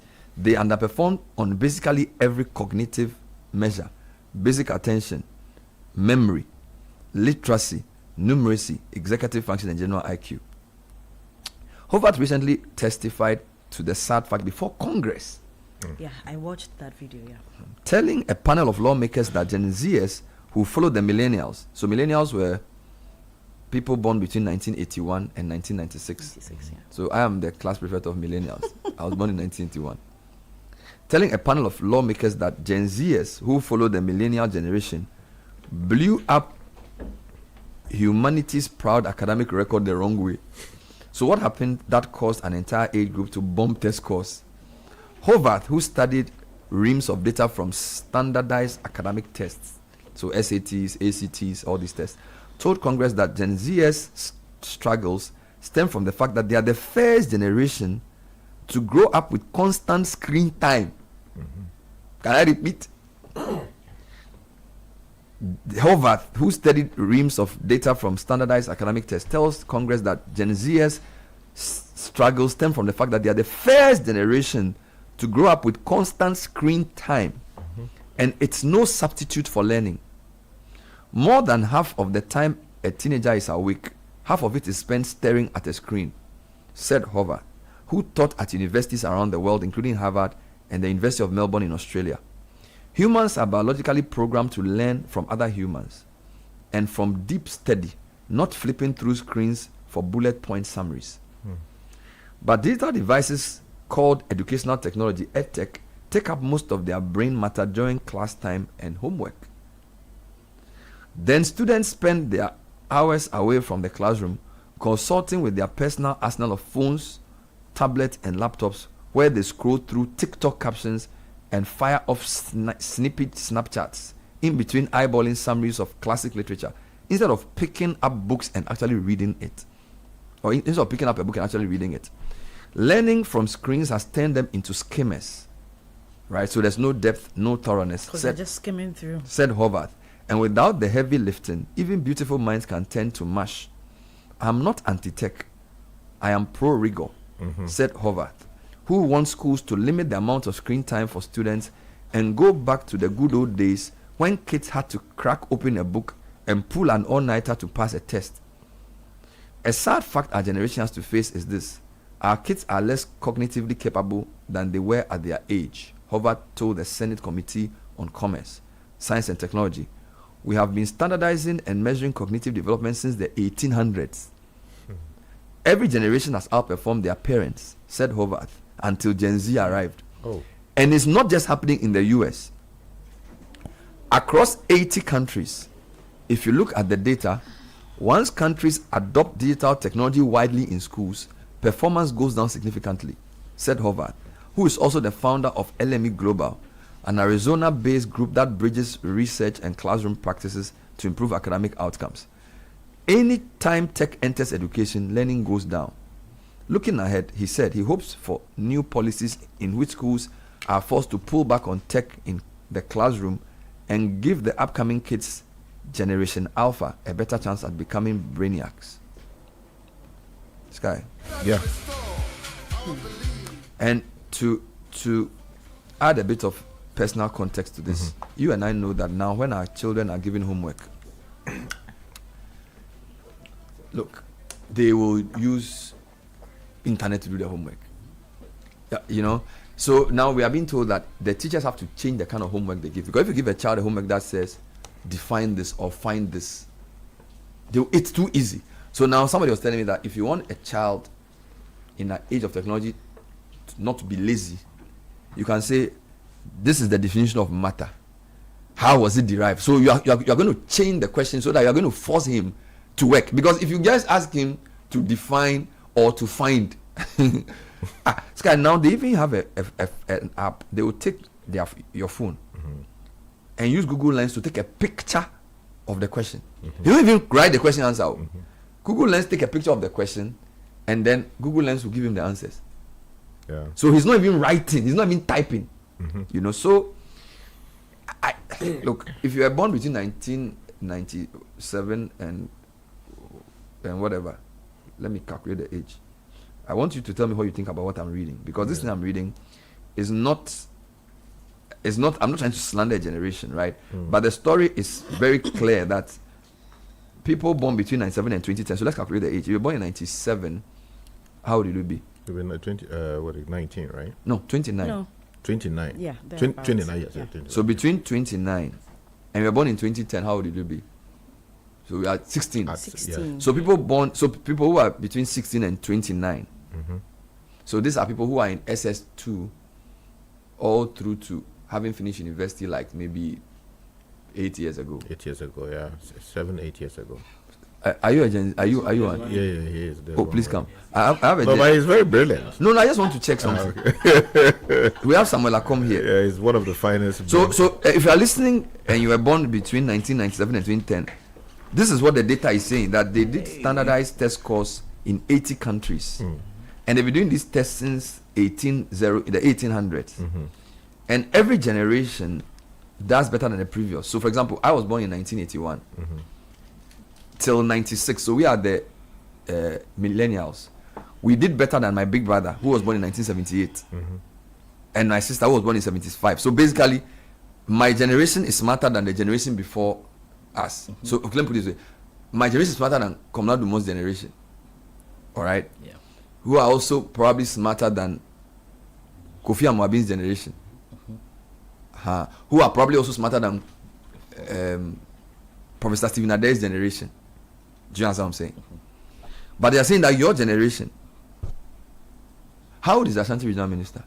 He's 31, 34, so he's in my generation. I'm working. Okay. Who is the youngest minister in the government? It will be Amwako. It will be him. So, but he's 34. Yeah. So he's also directly from Luke's and all. Yeah. So he's a millennial. Yeah. Yes. Which government appointee is age below 30? Is that government appointee how age below 30? Sami Jemfi? Sami Jemfi will be in his 30s. Will be in his 30s. So okay. I think that's the. Okay. Yeah. So how old are you? No, I'm just trying to understand the thing. Or maybe ask him the range. You know. How old are you?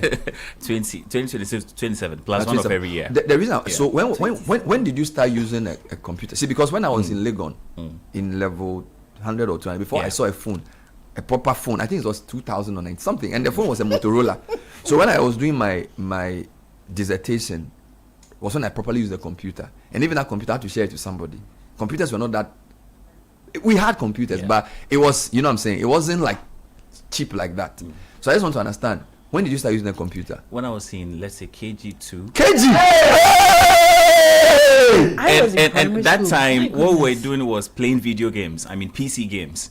So that was when Zuma, all those kind of games were on the PC. So what we were doing was KG2. I remember vividly. So let me try and understand something. So what year would that be? Would that be 2000 and something? Around 2002 thereabout, because I was born in 1999. So 2002. So you started using a computer in KG? Yeah, in KG. Because playing video when games. I was in SSS, I had never probably used it. I think my dad had a computer, and if you dare touch it.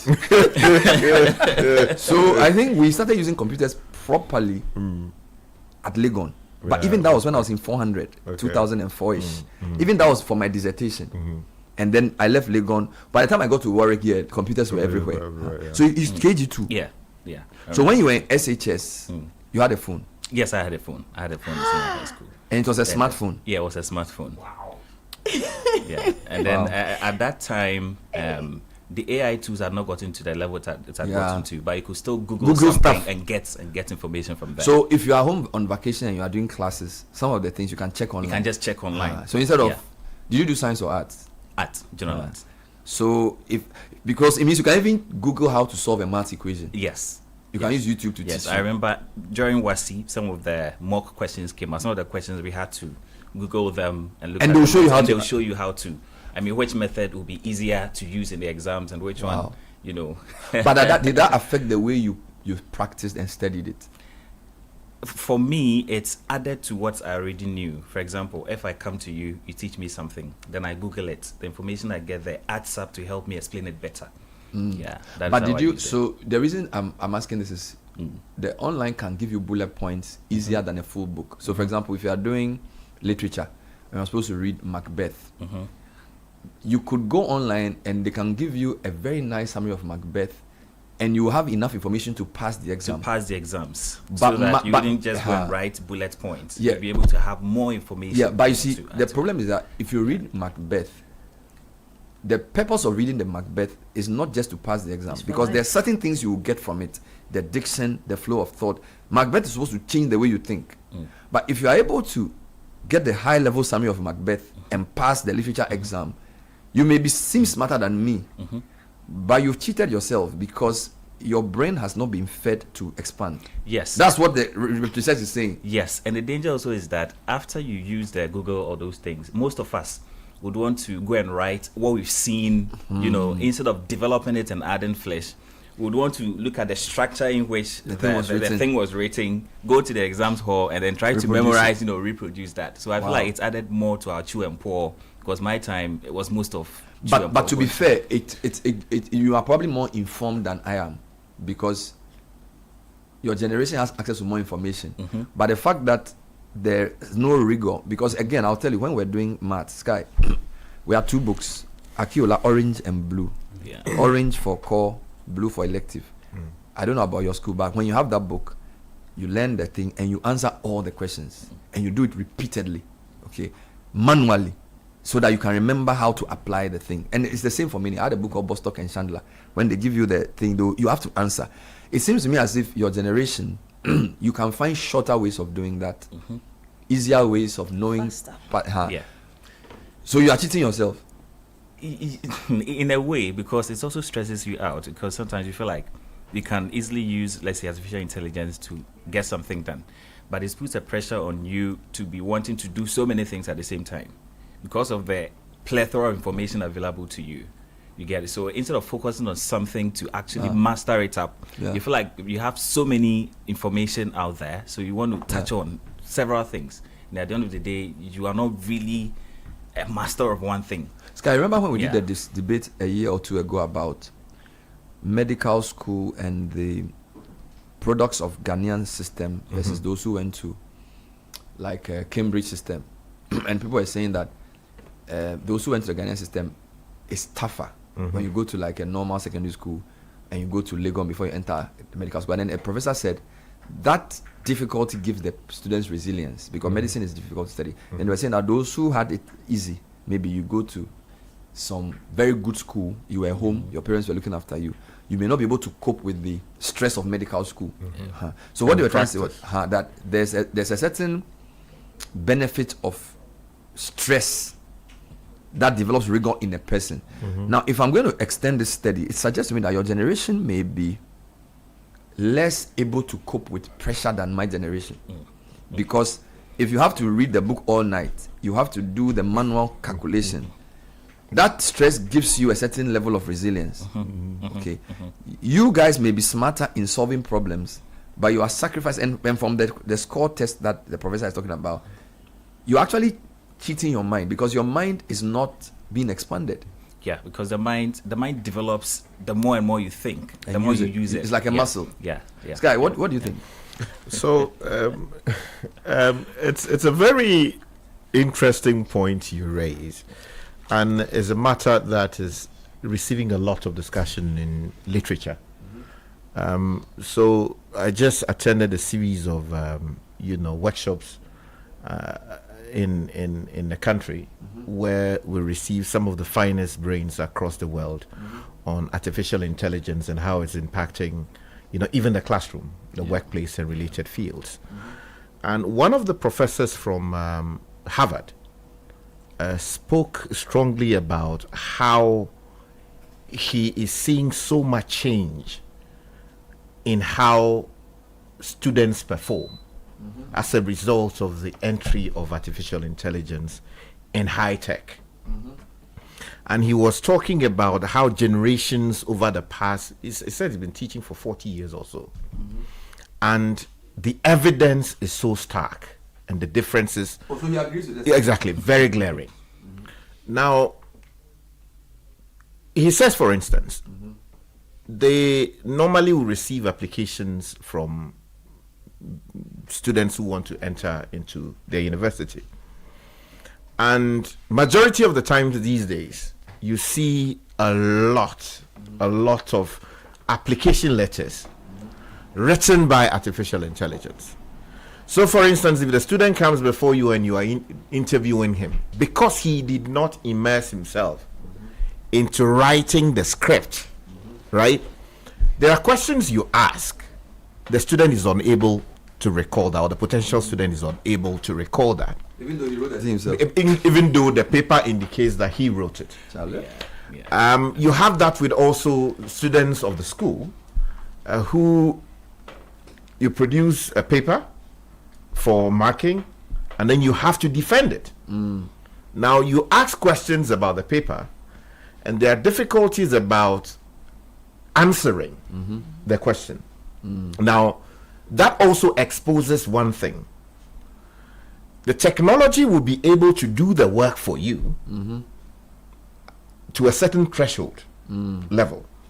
But in terms of whether as a human being and your gray matter has internalized it, it's an entirely different matter. Yeah. And that is exactly what you're talking about, because attention to detail these days is no longer a value, because they know and they trust the technology to be able to deliver what they are looking out for with very little mistakes, provided you are paying attention to detail. So you think a generation's mind is being changed in the way it operates? Exactly.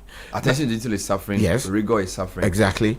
And what it means, and his view is that we cannot run away from the fact that technology will be ubiquitous. It will be everywhere. Now, what schools need to do is to marry the traditional forms of teaching and learning together with the use of these high-end technology, so that when you leave the educational facility where you are receiving your training, you can move into a work environment where you do know that the workers there or the company or the businesses are looking for what? Efficiency. You understand? So we now have a battle between effectiveness and efficiency. You are effective where you apply all the things you talk about, right? To deliver a certain outcome, right? Efficiency recalibrates that, what do you call it? The things you talk about as to deliver in a million times what you ordinarily would be. And that is the business, argument. I'll come back to this point. So there are two questions. If you were born between 1997 and 2010, what do you make of this study? And this is a professor who testified before Congress that after doing standardized tests in 80 countries, he found out that people, Gen Z people, did worse than millennials, because we millennials did better than who comes before us? Check these things. I don't remember. From 1980 to whatever. Is it Generation Y? Yes. So millennials do better than her. So every generation does better than the previous in these standardized tests globally. But the first generation to do worse, and this generation is those who are aged now between age 16 and 29. So he's part of that generation. So your children are in that generation. Yeah. They are aged between 16 and 29. So let me pay my bills. We have boomers, we have Generation X, we have millennials. Yeah, I'll come to that. So I want to hear from you on this. Then, and the professor is attributing it to screen time. He says they are the first generation that are digital natives. That's what he's saying. They're the first generation. And Acom confirms this, that he started using computers in KG2 because he was born in 1999. So by the time he was 6 years old, 2006 or something, he used computer to play games. I properly started using a computer in university. Okay, so we'll see. Now, if you're an SME and association engaged in cashew or oil palm processing, apply for the DPP matching grant under the Ghana Private Sector Competitiveness Program, a collaboration between the government of Ghana and Switzerland, implemented by the NERAS and ProForest. The grant supports include innovations in processing, market access and certification, business and product development, and skills training. We give priority to women and youth-led enterprises, as well as inclusive businesses. So you can call 053-848-5986 or 050-905-3134 to apply. You can also go to gpscp2.com and take part in our webinar. Just do a /webinar. This opening is on till the 27th of March. So I'll be announcing this a few more times in the coming days. And Republic Bank can help you own your dream home with our mortgage. You can grow your SME faster with our corporate banking solutions. You can run your daily finances smoothly with retail and commercial banking products. And you can build wealth with investments and trust management. Whether you're starting up, scaling up, or stepping into what's next, Republic Verse gives you the power to do more and shine brighter. You may want to call 0800-414-414 or 054-6414-414. Republic Verse, do more, shine more, big ups. Is Shiba also a millennial? Gen Z. No, she's a Gen Z. Gen Z. Okay. Now, this February, you can take advantage of the Love in the Air for a rest at Beposo Wellness Resort nestled in the serene hills of Ibri. This Valentine's season, we invite you to slow down, reconnect, and indulge in experiences designed for love and well-being. From our Valentine dinners curated for intimate moments to yoga and Pilates sessions and deeply relaxing massages, every detail at Beposo is crafted to help you unwind. We are up the hill in Ibri. Call 020-055-7699 for more information.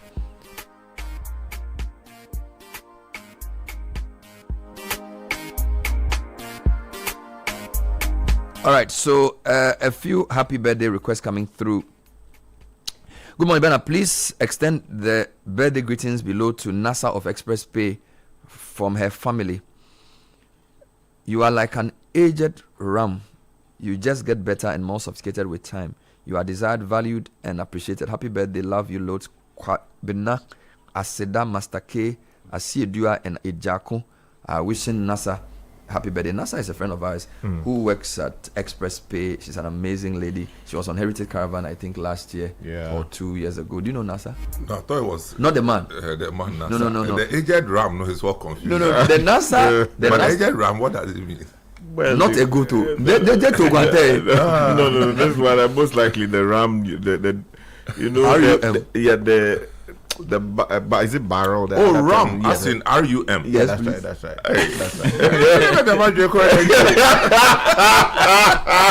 Because you don't drink. Happy birthday to Nasa. So Nasa works with Express Space. It's really fantastic. I think she and her husband were on Caravan last year or 2 years ago. Okay. Yeah. The Nasa is also a February born. But he's Alidu Nasa. The shark. He's now with the 24-hour economy. Driving the 24-hour. Yes. Now, happy birthday to Adobia Adiepena Osei Boateng. Best wishes from Mom and Dad Oforiwa and Lawrence Osei Boateng, both at Tema. Happy birthday to Mrs. Samilia Nadodua Ankra of CFAO. Yes. From your Suesco 85. Yes. Are you that's part of my that? classmate. Oh, okay. 85. Samilia Nadodua Ankra. Amazing.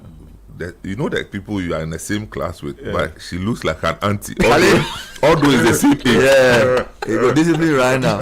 She will put you in your place. I know. We all have those people. And she keeps a smile. So this is Form 585. 40 years after, she's still the same. Form 585. Calm, yes. It means you guys finished Form 5. Form 585. 41 years ago. Form 5, yes. 41 years ago, by the grace of God. And we are still alive and kicking. It's serious. Bless you. Yeah. How many of those guys are you in touch with? Oh, me, I'm in touch with almost everybody. The year group, how many were you guys? The year group? We were up to 100? Yes. We were around 120 thereabout. Do you know the funny? There were four classes. Do you know the funny thing? The 100 of you, 2 classes in Swesco today has overdue. Your whole year group is 100. Yes. If you take Swesco at 1, 2, and 3, they finish. They are more than the whole year group. Now they are in almost 1,000 for one year group. Yeah, in fact, 1,000 more than 1,000. I was trying to tease you, but you're not getting. No, I get that. It's okay. Let me continue. So, Samilia, happy birthday. So you're 140. The whole Form 1 to Form 5. Yes. No. The year group? The stream. Yes, stream. Yes. For A, B, C, D. Because your stream, you finished Swesco when? 2018. 2018. How many streams do you have? 19, 20, 21, 22, 23, 24, 26. 9 years. No, what I mean is that how many streams? So, like, if you take of the class streams, arts, how many arts? Arts A6 up to 6. So 6. 6 arts classes. Yes. Science. Then we had 3 sciences. So that's 9. Yes. Do you have visual arts? Yeah, we had visual art 1 and 2. So that's 11. Yes, 11. And then we had. But why are you laughing when visual business? Business 1 and 2. No, 13. So you means you are. And then 30. home economics. So 14. Yes. So and each class was about 40. For my class, we were like 38. So let's say average of 40. Yeah, average of 40. So 40 times 14. And compare that to some men's year group where they are 180, 140. Between 100 and 120. And this is for how many streams? But they're arts. Yeah. So arts. So you have science. So I'm talking about before we get to the before 4. Okay, yes. So Form 1A, B, C, and D. Form 2A, B, C. So just 4 streams. 4 streams. Okay. No, I'm going somewhere. You know, we are talking about how every generation is smarter than the previous generation. But we also need to be fair to this generation, because if you had 4 streams, when I was in Presec, science streams were 4, arts were 3, business 2, agri 2, visual arts 1. And he's dealing with 14 streams, possibly with the same number of teachers. Yeah. So even taking away the digital discussion, you probably had a better learning experience than he did, because you had a class of maybe 30 people. We definitely would are supposed to have a better instruction experience, but they had better opportunities because of new media. Let's not go there. We're talking about the knowledge. No, change it. What I'm saying is that let's do it like there's something we do, we call purchasing power parity. So let's take advantage, let's forget about technology. Let's talk about all the knowledge available at the time you were in Form 5. You had 32 students in a class, and there are 120 of you in the 4 streams. Yes. So at the time, with the knowledge available, you had a better quality education in terms of instruction. He may have access to more information for his time. Yeah, that's what I'm saying. But so I think it's a bit subjective. I'm trying to say that we were supposed to have, because what I'm saying that you don't need the information he had at the time that you were in 85. You didn't need the information he will have in 2018. Obviously. So let's take let's assume you are writing chemistry, all right, or economics. Economic thought has improved, but the basics of economics that you will learn is the same. So my point is that you would be given a better teaching experience than he would get. I'm reluctant to say that because, you don't want to agree because I'm a teacher myself. So explain yourself. I think it's just a generational thing, and it calls for it answers the realities of the time. There's a bounded reality of what is available. Physics, Nelcon and Parker. That's the reference book everybody will use. If you go to mathematics, Bostock and Chandler, and that's all we had. So we had to make use of those things. A friend was talking to me yesterday. He says he was doing his master's program in Canada, or first degree in Canada, and then they were giving an assignment. Okay, an assignment required the use of the periodic table. So the teacher came round, and everybody had gone out to bring a board that had a periodic table, and the guy had already started writing his own periodic table from his head because he went to school in Ghana. Yes, so the teacher was like, "Hey, wait a minute, where are you getting this from?" But that's my point. That the training he had, you see, the training you had in your time with the limited resources forced you to have a better. Your mind was used in a better way. No, I understand. Yeah. But I want to fast forward. Yes, I have a slight disagreement. I understand where it's coming from. But I want to move quickly to industry. Okay, so it forced me to do that, and so what? Efficiency. So in industry, can I always say that I'm better off than the new age person? Or I can answer that.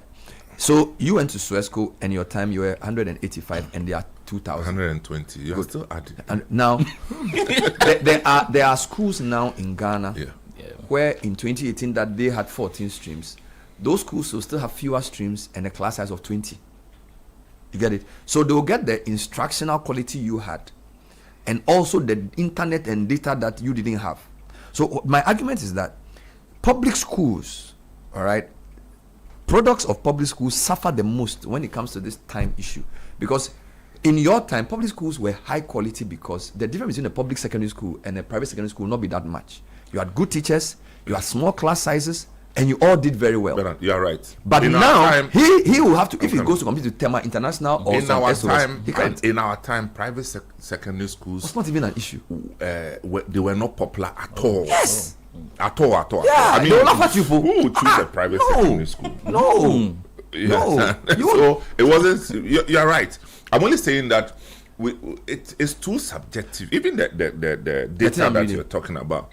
I'm saying that the guy is using the structure of education as existed in times past to judge a new generation who are looking at different realities. No, but standardized tests were conducted for, and you see the reason I dispute was every generation took the test. That's why it's called a standardized test, because there are things you must know. Specific things. So even though he has access to internet and all these things, look, you wrote SAT. Your people wrote SAT in your time to do COMSOL. I bombed. Fine. I bombed. Yeah, but I'm saying that what I'm saying is that, Sky, if somebody gets 800 in SAT in 1985, if you get 800 in SAT in 2023, it's still SAT. We know it's a standardized test. Get that? You get it? I'm only saying that. So you can't say that. You see, what I'm saying is that your 800 in SAT 20, 30 years ago and your 800 in SAT today means different things because the realities are different. That's all I'm saying. No, because your 800 in SAT today may not even get you the school that my 800. You are using the standardized test in terms of what it means for your reality. I am using it as a longitudinal discussion about mental capacity. So I'm not talking about. You are right. If you got 800 in 1985, you probably will get to Harvard straight from Accra. Now it may not give you that. But the argument the author is making is that we are testing cognition, attention, creativity, and all these things across generations. Yes. And he's saying that the Gen Zs, they did worse because they were the first generation who became digital natives. So now he's going to learning sociology, psychology issues that there's a certain rigor and a certain expansion of mind you get using the traditional ways of learning. You may be right in saying that maybe we have to change what we measure, because the reality for 2027 is not the reality of 1985. That's what I'm saying. That's okay. So for me, sorry, just when I was in class 5, and I'm talking about, how do you call it? Is it basic school? You call it basic school? Yeah, basic school. Class 5. Class 5. Yeah. I could, top of my head, mention the name of every African president. You understand? Correct. I could, from top of my head, mention the name of every commissioner of state, which is today's minister. Yes. But how many people, even in university, can do that today? Okay, so to respond to that, it's one of the issues, again, literature is discussing. The question is whether knowing that, and so what? That's again, you're right. Yes. You're right. So the information, you should use your brain. That's the argument for those who believe that it is better to use your brain for something else. I use my brain for creativity, not storage. As opposed to storing information that has less value in today's world. Yeah. So that if you can put that information into a system somewhere, properly organized in a structured way, and with the relevant prompts, you can retrieve it in good time. Why should you use your brain for that? You understand? Yeah. So if you believe in efficiency, which is making sure that industry is able to replicate its processes in a way as to deliver the best possible outcome within good time, then you go with that. But if you believe in effectiveness, you want the person to demonstrate his own skills to deliver a certain outcome, then you say that, you need to know that. But Sky, let me say something. You see, there are some behaviors in human beings that are universally applicable. Yeah, that's true. So, for example, basic attention to detail. Whether if you employ a person, they must have attention to detail. Resilience. Somebody must be able to see something through, even though it's difficult. All right. Memory. Remember things. So my point is that there are certain things that whatever generation you are in, you must have it. Cognition. But what kind of memory? No, bro. So we know that computers can replace us when it comes to high-level calculations. So if a Gen Z person says, I don't need to memorize the periodic table, I can understand this. But Sky, when you talk about attention to detail, when you talk about resilience, when you talk about behavioral skills that are required of human beings that machines cannot replace, we should be concerned if a generation of digital natives are being robbed of those skill sets because of the way they learn. We should be concerned about it. We should not say that because a machine can do it. There are so many things machines can do that we don't need to do anymore. But machine cannot be resilient for you. A machine, do you understand? When you talk about resilience, there are specific things you need a person to do for you as a human being. Every generation requires that. So I think we should admit that the way digital natives are using technology I'll give you another last example. I'm in a car with my children, and we are playing a song. The song is too long. Yeah, because it's too long. They have very little time for things like that. Why is the song too long? They have been trained by the technology. The machine is changing the way the human being is functioning. You see, and we have to be careful because that human being created. But can that human being? If I may, so they want a shorter song. A shorter everything. Everything must be shorter. It's the same with us.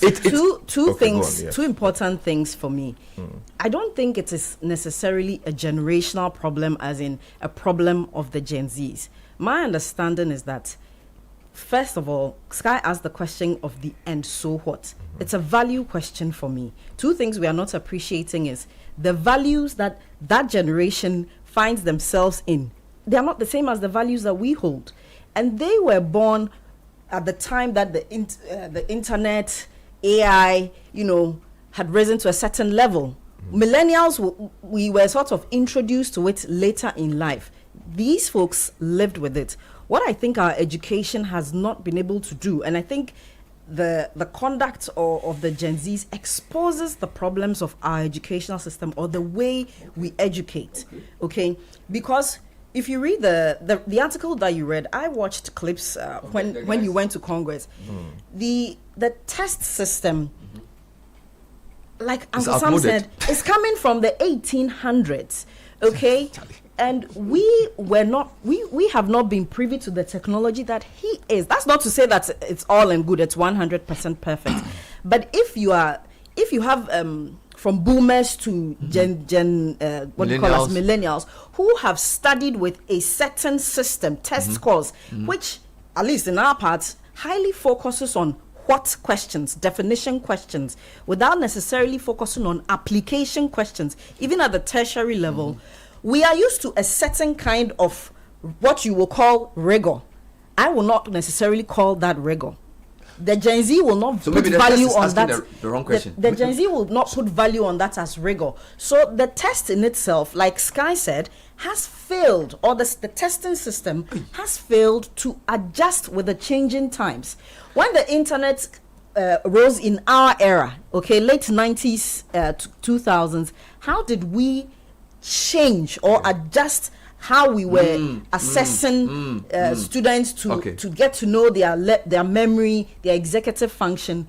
You see, and they have to contend with that. So plus the values part, plus they exist in a time of high social and moral decadence. Okay, so the value, that's even debatable. That's fine.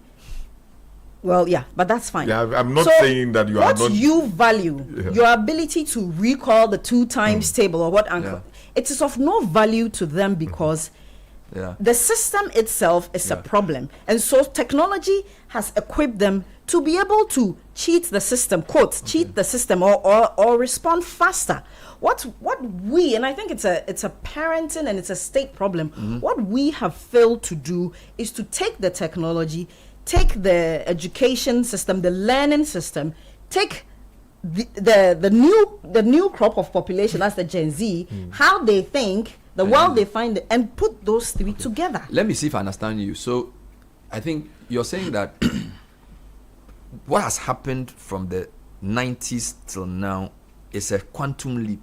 So we cannot be using yesterday's questions to assess today's people.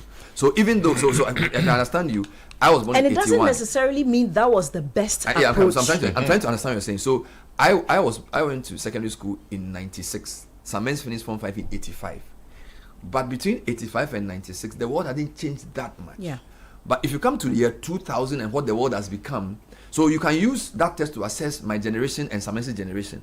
But if you now come to the post-2000, because quantum computing, the assessment becomes flawed. Because the world has changed so drastically, using those same tests to try and assess him is not fair because it's not a linear growth. I understand that point. Then you're also saying that there are certain things that we valued in my time, like what Samen said, remembering your recall, your ability to recall. Today that may not be useful. Exactly. That's true. But can you also agree with me that no matter what generation you are involved in, there are some human attributes that are universally and generationally relevant. Have those been entirely sacrificed? That's so that's I wanted to so let's identify them. So for example, what is cognition, literacy, numeracy? Those things you need it.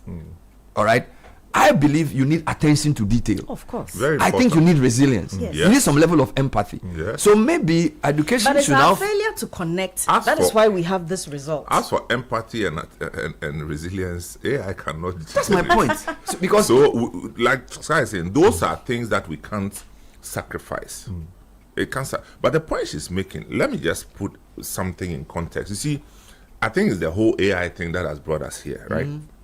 Because we are AI song. And at times I hear people, I hear people talking about, oh, this new AI, this new AI is not new. It's not. It's not new. It's application that has found new relevance. Yeah. You understand? See, my first degree was in computer science, so I still remember a few things. Yeah. In as far back as 1956,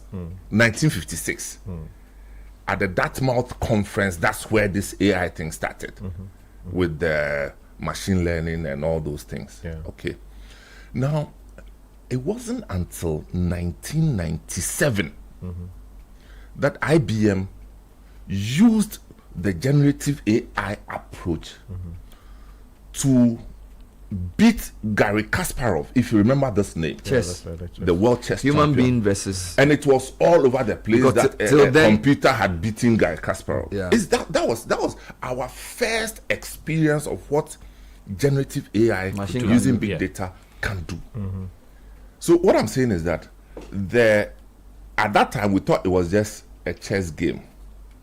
From that time into the mid 2000s, they noticed that no, this thing could be more valuable than. Okay, at times you see people say, oh, instead of reading a book, you are using ChatGPT, and I'm like, what are you talking about? Because reading a book, there's a purpose that reading a book will do something to your mind that ChatGPT will not do for you. But ChatGPT, what do you read? Summary, short form. No, Not necessarily. I give an example. It all depends on the prompt you give it. Yes. Wait. The prompting. Wait. I give an example. Yeah. You are doing literature SSS. They give you Macbeth to read. You have the soft copy of Macbeth. Now, the purpose for reading Macbeth is many purpose. You are supposed to spend time to understand the thought pattern of Shakespeare, the language he uses, see the full plot. Now you can put the soft copy of Macbeth into ChatGPT and give it a prompt and say, ChatGPT, behaving like a 17-year-old student, give me the top 3 ideas that this particular writing tries to articulate. Yeah. You can give it so many prompts and so many scenarios that it can now prepare a student to answer any literature question on Macbeth without having read a book. Now, what I'm saying is, wait, just give me 2 seconds. So he will pass the exam because his intelligence is in using available computing power to glean the insights from a book and give it various scenarios that he can then summarize and prepare for his exam. But I'm saying that learning has value in itself. So reading a Macbeth is not just because they want you to understand how Shakespeare thinks. They want you to be able to sit down for 2 hours and concentrate on something on your own. So you may get the answer to the question and pass the exam, but you've lost out on the discipline of independent study. Do you understand? So what I'm saying is that education is not meant to just give you the information. It's to develop a discipline in you. So when I came out of Presec, what did I learn? I learned that you can plan to study for an exam and give yourself a 3-week window where you go to the science school at 6 a.m. and come back at 6 p.m. and calculate how much you studied. It was a behavior I learned in the school. So what I'm trying to say is that education is, so they were subconsciously training me for university, for independent study. So in the bonus I got was that I understood my economics notes. But the most important lesson I got from that school was how to plan my independent study and manage my university life. Now, if he's supposed to use the ChatGPT at Presec now, we may have to train him differently. He may not have that level of resilience let me draw your he attention requires to to pass. Can we also agree that the system of education that we have also focuses highly on exams, passing exams. And the young person has also been subconsciously trained to prioritize that. And so the problem is from the how he has been taught to learn. So he's going to social, ChatGTP, to ask ChatGTP the what questions. I get it. So the chat. So he goes to chat to do what he has been unconsciously trained to do. What is this? What is this? He's not going to apply himself, because I'm saying that the problem is fundamentally from us. We don't train people to apply. We train people to answer questions about what is, how you can regurgitate, chew, pass, and pour. That is our education system. So the problem is not necessarily his use of the AI. He's using the AI in the same way somebody will go to Akiola, memorize everything, go and sit in the exam and just pour without understanding. So you're saying that if we are going to solve the problem, we should change the way we examine him. Yes. If we are going to, or we should change what we expect from him. We should change the teaching and the learning. So 2 points. We have skills training in, so we have grammar schools that are more knowledge based, cognition, knowledge, and then we have technical and vocational that have to do with skills. So is it your argument that looking at where the world has gotten to, we should focus, whether it's a grammar school, Swiss school, or Wesley Grammar, he needs to now, or a technical school, we need to focus more on skills and application. Because industry requires you to apply. The knowing is overrated. Knowing is overrated, but that seems to be the concentration of our education system. So he's found a way to outwit your knowing, your requirement of him to know. He will give it to you. Yeah, okay. But if the system was more application. I'm coming. What do we need our education to do now? So now that we have ChatGPT, Google, what do we need people of his generation? What skills do they need to have so that they can create the future we want? I think that's the question, right? So when I and Sky were in school, you needed to know capitals of countries so you can come on air and sound intelligent. But that's not necessary now because ChatGPT can do that. So I think the question we have as a country is... Was that even before ChatGPT? That was never really... Was it really necessary? No, don't forget. It's just a point. What I'm trying to say is that what should the emphasis of education be today based on the new realities of technology, AI, and stuff like this? Sky answered that question when he said when he spoke about his trip and what. Then you have to answer it again. Answer it again. He talked about marrying the two. Really? Marrying the two. You see, and our failure to marry the two is what he talked about. He said something that was very compelling. He said that what the chats does for him is it provides him quick, fast information, right? But at the same time, there's a certain he's submerged, or he finds himself with an overload of information. And that affects how he prioritizes his time, his memory, his attention. So we have to train him how to identify, figure out the marrying so that in his interaction with the AI, he doesn't suffer from things are changing so quickly that we don't even know. See, my point is to design a curriculum that will stand the test of time is a difficult thing to do. Universities take 10-15 years to do it. Knowledge is getting outmoded in 2.5 years. You understand? So by the time university changes curriculum, knowledge has changed 3 or 4 times. So my question is, how do we know what somebody like our kids who are now like grade 9, grade 10 need to know? How do we train them? Because by the time we even finish secondary school, some new thing has come that's even changing the way they operate. Maybe you start. Yes, I think you made a point about the basics. I mean, certain things like attention, cognition, and all of that. That is what, if it's missing, we need to get them back. Do you get my point? And then even with artificial intelligence, you can use that artificial intelligence to look into the future to say that in the next 10, 15 years, that is how it's going to become. So you use those modules to create the curriculum. The point you made, the curriculum that answers those questions as well. I think it's important that we do not assume that AI solves all problems, and I think there's a fundamental error with some of the foundations we are laying for the discussion. AI doesn't solve everything; it solves some things, and also the person using the tool needs to know that the tool is a tool. It is not a replacement for human ingenuity, human understanding of context and related matters, because the AI doesn't understand the context. And in fact, when artificial intelligence or LLMs, large language models, generate a text, they do not understand, they do not have they don't, how do I put it? They don't understand the text. It's just mathematics. Right? AI operates on the basis of probability. This word, when used, what is likely to be the next possible word that will follow it? So it does that calculation several millions of times to come to a conclusion what will most likely be proper in the setting, right? Now you, the person reading the text, projects a meaning into what AI has said, right? That is why it is important that before you deploy a tool like that, you need first of all to understand the context. You need first of all to understand the space. And you need first of all, after the fact, to actually ensure that you create what is generated properly to suit whatever context and understanding that you have. And happiness of the time. Exactly, because whatever is thrown out of the machine, you will be projecting a meaning into it because the machine doesn't understand it. It is maths. If you put Koku Avle into a token generation system, right? No, it will give you a set of numbers. Those are the numbers that are within the system you are identified with. You understand? But the system itself doesn't understand what it means, what Ben Avle means. You understand? So it will throw numbers about and come to a conclusion as to what a text should look like.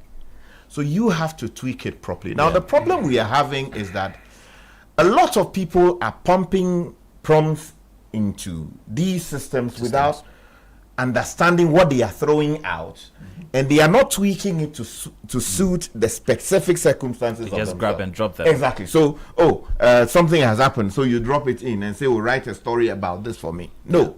Now, Samens will tell you that there are biases that come with data collection. And depending on how the data is processed and how it is to be used, if you are not careful and you generate something out of it, the result is likely to have some consequences. Right. So, for instance, you take a news story about the people who were killed in Burkina Faso, right? And then you throw it in there and say, generate a news story for me, right? The AI will put out something for you. Now, if you are a journalist who understands the context, that is when you are in the driving seat. So, yes, one thing. So, let me give me your laptop. Now, if you open a large language model like, say, ChatGPT, right? The machine is always in charge until you take charge. Okay. Let me explain. Okay. You have a model here. I have to open it. Okay. The machine is always in charge until. So it means we have to be trained in how to use it. Exactly. Otherwise, it will confuse us. Exactly. Because I get you. What they did was to scrap the whole internet with all the false information, the misinformation. Everything is there. Exactly. Everything is there. So if you are not careful and you are using the model without understanding the context and enough information around what you are talking about, you're likely to. So, Sky, how do we train people? So, I think you are saying that the training of people must be different now in how to use the models. Exactly. So, and not let the model lead them, but how to intelligently prompt the model. Exactly. To get the right information, which will not be hallucination. Exactly. So, Bernard, what do we do normally on the Citi Breakfast Show? First, we gather information, right?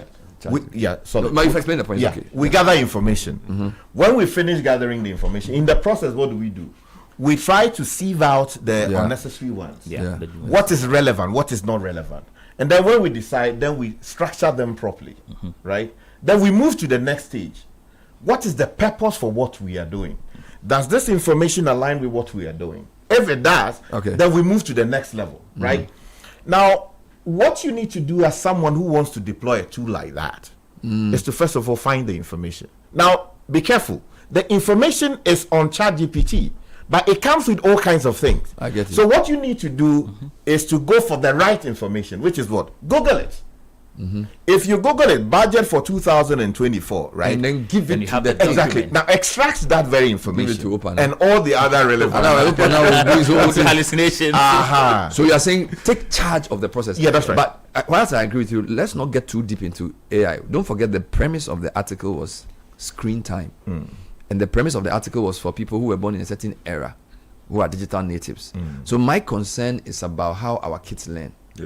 All right. So I have kids of a certain age, and my worry is they are very quick. In a hurry. Yes, and I don't know whether the way the screen is shaping their brain, they will be competitive in future to even do what you are saying. So hold on. I'm not even asking you to ask. I'm expressing a concern. Okay. There is a certain worry that the generations coming, even after his generation, may be more amenable to being controlled because they have been trained by who? By organizations who have large investments in data and in social tools. But that's where we are. There are no two ways about that. No, let me make the point. So I'm coming somewhere. So for example, Zuckerberg was in Congress a few days in Europe answering questions about a 20-year-old lady said she's become addicted to Facebook and that she blames Meta for her behavior. Okay, and there's a certain view in European parliaments that these big tech companies, they are manipulating the way the machine works to change the way people behave, and that they should take more responsibility for the way their content and the way they structured their business is affecting human behavior. Yeah. Okay, and I'm saying that as a parent, it concerns me because everybody says, oh, it's a matter of fact. The world is controlled by Google, Facebook, Instagram, and all that. But should there not be a pushback to say, well, in Ghana today, secondary schools don't allow you to use mobile phones. Some people think that's anti-progress. Some people think no. Let them at least get to age 16. When they are in Australia, they've banned social media use for people who are not up to 16. I think we need to have serious conversation about that because even though Facebook is a fact, Google is a fact, it's also a fact that you can say that until you get to a certain age, you don't qualify to use it. And I feel like in Ghana, we're not having that conversation. I've been talking. We should be able to say that if you are not of a certain age of accountability, you shouldn't be using certain. Based on what? We are a country that never invests in R&D. Yep. We don't have any line in our budget for research and data. That talks about R&D where? It goes in the budget. No, where? In the national budget. You know, I mean, in the national budget, R&D where? Oh, you know the departments and agencies. You no. They say library. His point is that we use sentiment to do things when we should be able to say, invest. Look, commission 3. Yesterday I interviewed some guys, a professor of computer science.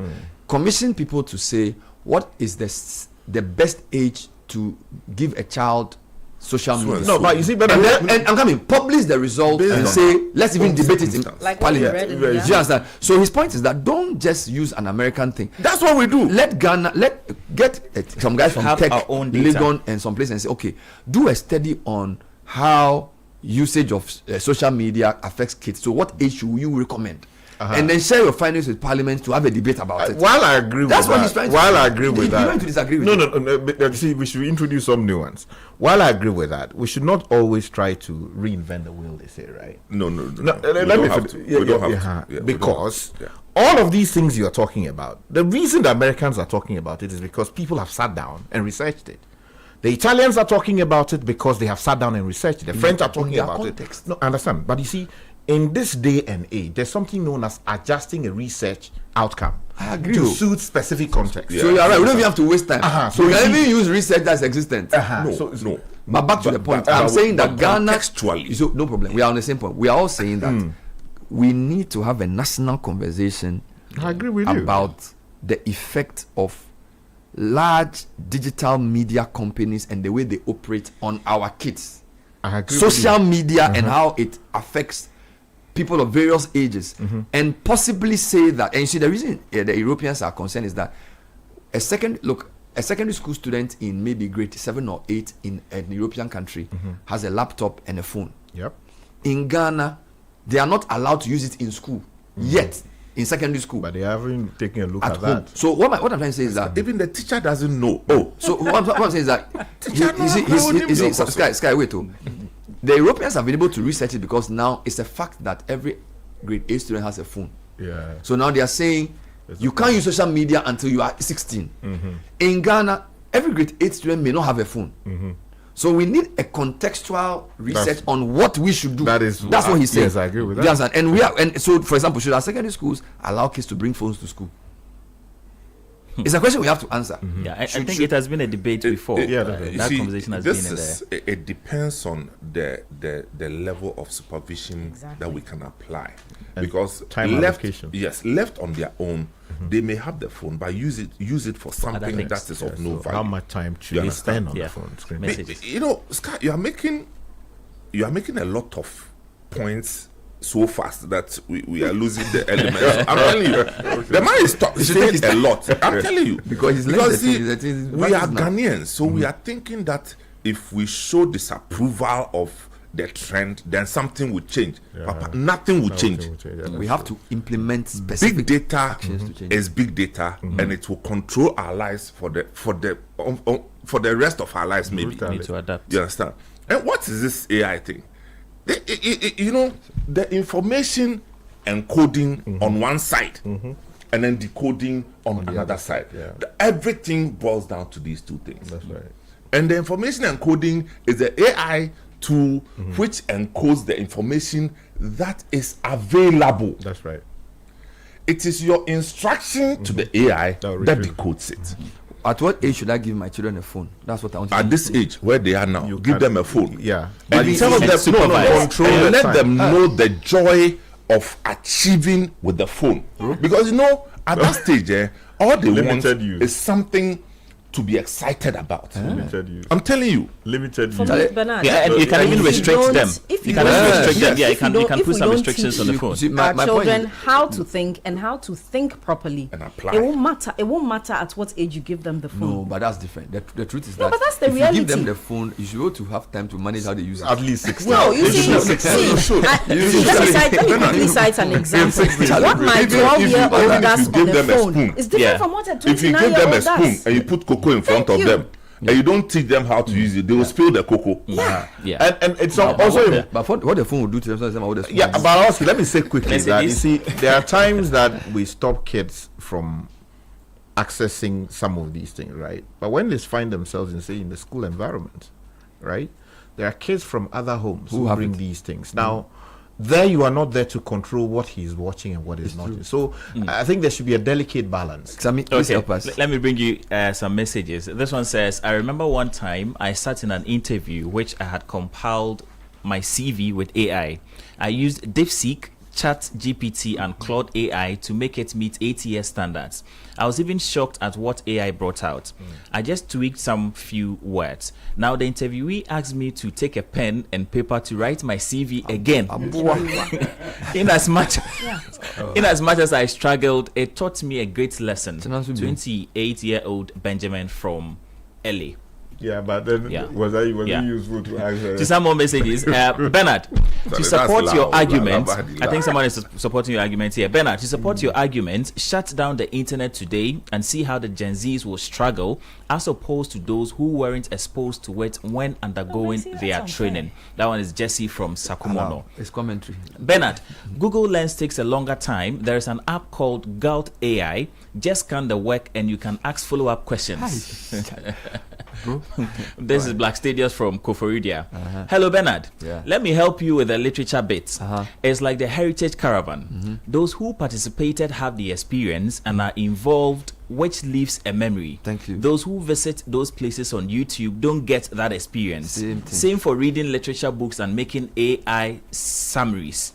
Yes, you answer the questions, but you miss certain flows in the reading and structure. That is coming in from Kwabena. Thank you. He says, Bernard, I have been teaching in the university for 16 good years, and I have witnessed a linear decline in the cognitive level of students. These days, you can't have students pay attention in a 2-hour lecture at all. You realize yourself that you have lost them completely. The quality of assignments, quizzes, and examinations have drastically reduced. But it is wrong to have people sit in the 2-hour. I think that no, guys, you are not being fair. You are not being fair. No. Guys, there's another message. Why should you even have a 2-hour lecture continuous like that? No. When the lecturer himself copied it from AI. 45 minutes. One of the lessons of education is also patience. So let him finish, then we'll comment. Patience. He says, patience. You realize yourself that you have lost them. The quality of assignments, quizzes, and examinations have drastically reduced, and sometimes I fear for the future. Eric from Koforidua. This one says, good morning, Ben. Good morning. What makes us call the earlier generation smarter? Exactly. What if these generations are the ones destined to end needless wars, hunger, and all the chaos we see around? I don't think this so. one is coming in from Apia Amasaman. You have to guide them. Good morning, CBS team. Good morning, sir. I'm really enjoying the discussion this morning and the opinions from all sides. I recall a quote which I believe settles both sides. Thank you, sir. Quote, there are two kinds of knowledge. You either know a thing yourself or know where to find it. Thank you. Coming in from Obeng from Ashaman. lawyers. Bernard and team. They're coming from Ashaman is actually Bernard and team, I so much agree with the adverse effects technology and AI have had on education. I recall in my engineering class, Professor Jackson putting up a trigonometric question on the board, and we the students struggling to find the answer. But he could quote the answer off memory, because in his time he only had access to a trig table with values that he had to commit to memory. The rigor of yesteryears has seriously dwindled. Coming in from Jesse, also from Sakumono. Hello CBS. There are all of factors contributing to this decline in the newer generations. Let's look at this from this perspective too. The parenting factor. Thank you. The fact that the millennials and the older generations raising these new generations don't fully grasp the pace of advancement. So we are a bit short of how to approach this issue. Let me give this example. My late dad didn't do this advanced level. I didn't know what that means though, but what I got from it is that he didn't complete senior high school equivalent. But he was well equipped to help me with math. He helped me in the use of dictionary. Wow. My first word I was looking for was request, and he helped me out and how to use it. But I get it. It was simpler back then. Today, even us, we are now adjusting to it. How do we then teach them, worst off as it is, that we don't want any of them to miss out? Thank you. That is coming in from Raymond. There's one that Sunyai. agrees with you, so let me read it. Claims of generational intellectual decline attributed to screen time needs to be looked at from different angles. Okay. Often the claims rest on a methodological mismatch rather than a settled empirical truth. Even where concerns about attention, depth, or cognitive endurance carry some plausibility, the systems used to measure quote intelligence unquote and academic ability frequently lack the contextual sensitivity required to interpret a digitally shaping generation fairly. This is a generation that has migrated cognitively into a digital environment, yet it continues to be evaluated through largely analog metrics of assessment. Traditional measures based on long-form recall, sustained linear readings, and time-bound written examinations were designed for an earlier intellectual ecology shaped by print culture and slower information flow. When applied uncritically to a cohort socialized in rapid, multimodal, and networked modes of learning, such tools may register difference as decline. Thank you. I tend to think that philosophically, the issue may not necessarily be a diminutive of intellect, but a transformation in cognitive style. Digital immersion may compress attention spans in some respects, yet it simultaneously cultivates other competencies, including information, navigation, synthesis across sources, visual literacy, and adaptive problem solving. If evaluative frameworks remain anchored in pre-digital assumptions about how intelligence ought to manifest, they risk mistaking adaptation for deterioration. Thank you. Final said thus. Charlie, the guy write the thing pound. Who? Your man George Sapo. Ask for George. Is it thus? The argument about decline, even where partially grounded, becomes incomplete without acknowledging this asymmetry. The generation has become digitally oriented, while the instruments of judgment remain analog. A fair assessment will therefore require not only measuring what is lost, but also recognizing what has been reconfigured and gained in the architecture of learning and cognition. That's why. No, you do all. That's why. We are grateful. And the guy write this thing at 8:31. We mean, as we start, no, we write down. So you see, George, you use AI to write this. No. This is This is George's language. That disclosure is not even necessary. The point is that in all these things we do, we should always adjust the outcomes to suit new context. That's basically politicians should listen. It was happened you did for because if they had adjusted the outcome of the research that they used to change our secondary school to SHS, we wouldn't be where we are. They changed the thing without adjusting.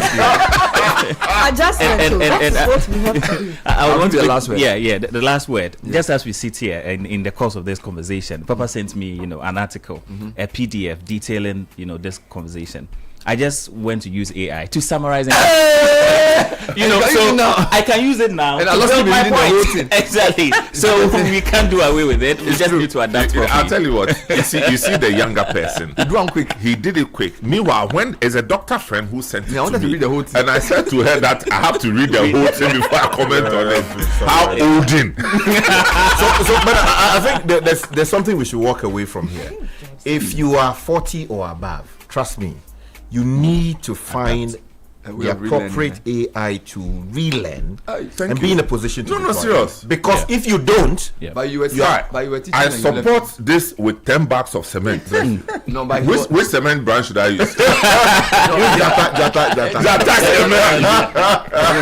He was teaching me the thing, he ran away. Oh, I bet you know that thing. This guy he did for. We'll be back with more. This is the City Breakfast Show. We make conversations meaningful. We'll be talking to our friends from GRA shortly. But if you're looking for motor insurance that goes the extra mile, Hollard Insurance has something special for you this 2026, and you wouldn't want to miss out. Insure your car with Hollard and enjoy extra rewards. New customers get to drive away with free fuel vouchers when they sign up. Existing customers get exclusive gifts when they renew. Plus 24/7 free roadside assistance for everyone, so you are never stuck on the road. That's value you can trust. Call Hollard on 0800 444 999. Visit any Hollard office or speak to your broker today. Hollard Insurance, we've got you covered.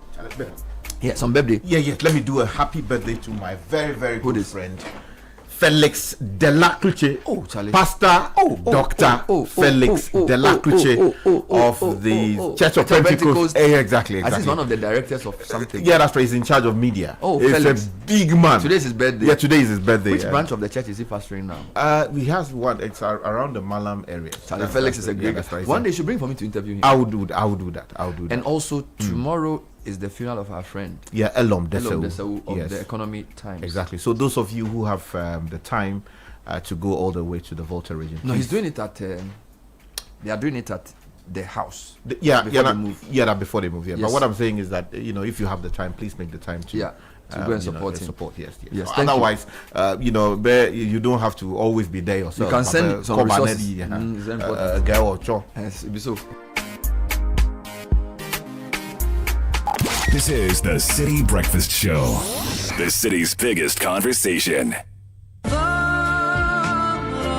Ramadan Kareem, a season of peace, blessings, and giving. Electroland Ghana Limited is bringing blessings into your home with special value deals on Samsung, TCL, Media, and NASCO. NASCO TVs from just $699, bottom fridge freezer from $1999, chest freezer from $1999, Samsung 6kg twin tap washing machine for 2,999 Ghana cedis, Samsung microwaves from 1,799 Ghana cedis, TCL 43 inches for 2,999 Ghana cedis, TCL water dispenser for 1,599 Ghana cedis, TCL front load inverter for 5,999 Ghana cedis, Media air cooler for 1,499 Ghana cedis, air fryer, juicer, stand mixer, and blender at all special Ramadan prices. Visit EGL showrooms and authorized dealers nationwide. Call us on 0503-159739 and on our website at www.electrolandgh.com. Electroland Ghana, bringing Ramadan value home.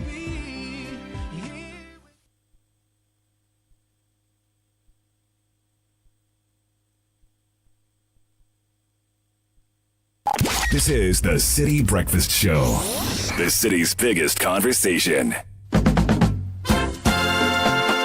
Feel the re-energy and reconnect with your roots this March at the Back to Your Village Food Festival 2026. Join us for a celebration of Ghanaian culture and cuisine from all across the country. Northern, Akan, and Southern villages will all be represented. It's more than just food. It's about culture, family, and memories that last a lifetime. Let's come together this March to discover the flavors that make us who we are. The date is 28th and 29th of March 2026. Venue is the 8th Sutherland Children's Park. The time is 10 a.m. through till 6 p.m. each day. Interested vendors can register by calling 0205-973-973. The Back to Your Village Food Festival is powered by Channel 1 TV with support from 97.3 Citi FM.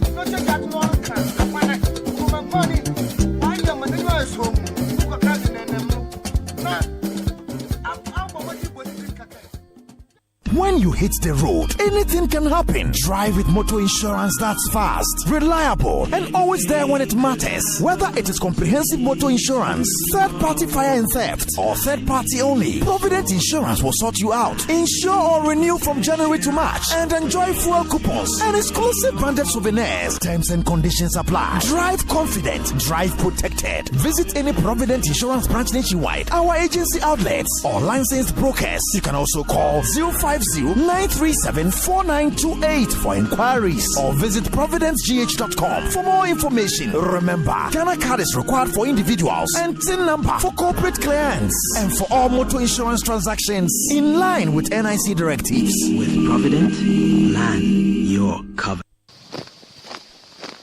Kuma has always dreamt of commanding his own military forces. Attention!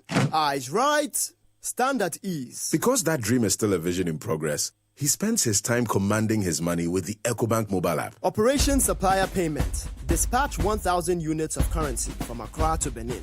Move! Move! Sometimes he wants a little extra control so that he can buy only what he needs. Command Center mobile app. Activate virtual card protocol and initiate payments for sneakers and t-shirts. Abort mission for leather coat payment. Even when the general is fast asleep, his standing order marches out to sort his bills. With the EcoBank mobile app, you can command your money to make safe transactions in Ghana and across 33 African countries. Download the EcoBank mobile app on the Play or App Store today. By the left, about turn. EcoBank, the Pan-African Bank. EcoBank will never call or send an SMS asking for your PIN, OTP, bank card, or Ghana card details.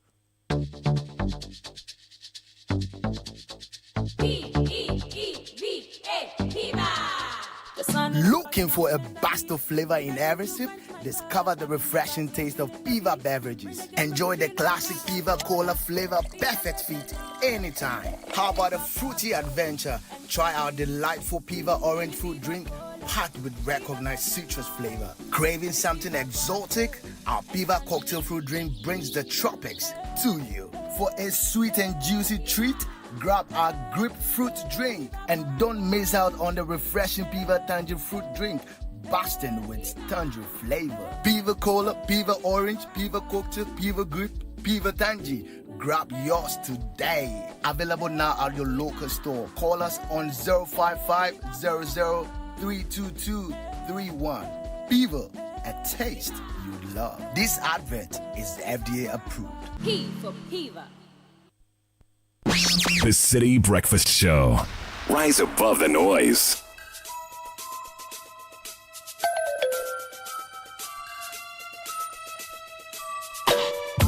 Time check, it's 9:35. We have Dominic Nate, Chief Revenue Officer and Head of Monitoring Free Zones Unit of the Domestic Tax Revenue Division of GRA. He's also a lecturer at the GRA Training Department. We'll talk to him shortly.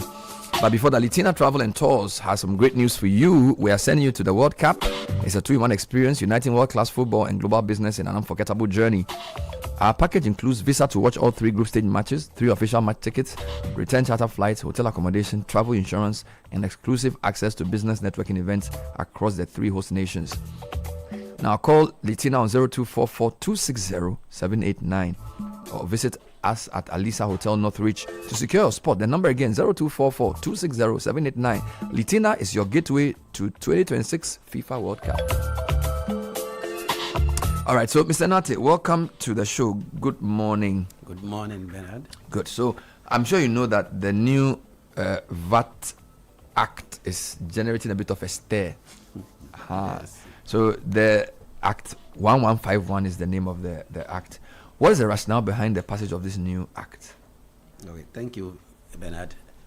The new act has come to replace the old one, which was promulgated in 2013. After that, there has been a lot of amendments. There has been distortions in how we compute our VAT. Mm-hmm. And so this act has come to correct all the deficiencies that were associated with the old one. And as I said, we have had about 10 or more amendments. So they are all fragmented. Reading becomes very difficult. And in 2018, we also had the cascading of the tax where the tax is calculated on the base, which includes the levies. And all this distort the VAT computation. So this new act has come to do that, correct all those things. One unintended or possibly misunderstood consequence of that, though, has been the traders saying that this is going to increase prices because they interpret this to say you are moving from a 4% flat rate to a 20% standard VAT rate. And to them, this means you are going to increase prices. Are they calculating it wrongly? Do they misunderstand what they're saying? So just explain this 4% flat we are removing and the 20% standard and then the input-output side. So, yes, the price build-up is what is causing the problem. Okay. I think our traders are not understanding it well. Mm-hmm. In the 4%, when you purchase, you still pay the VAT. So if you are buying from a manufacturer, you pay the VAT 15% and then the levies, which used to be 6%. You as a trader, if you're under the flat rate, you don't have the right to take input taxes. So the 21%, let me say 21% that you pay to the wholesaler, or if you are importing, you pay at the port, becomes a cost to you. So you have to add that to the cost of the item, and then you put your margin on it before you calculate the 4% tax on it. Mm-hmm. But with this 20%, which is the standard rate, you are entitled to deduct input taxes. Correct. So if you buy an item from a wholesaler or import it and it's 100,000, you are going to pay a tax of about 15,000 or 20,000. Okay. You don't add that to the 100,000 to be before you add your margin, because the law allows you to deduct that as input tax. You don't have to add it to the cost base. Mm-hmm.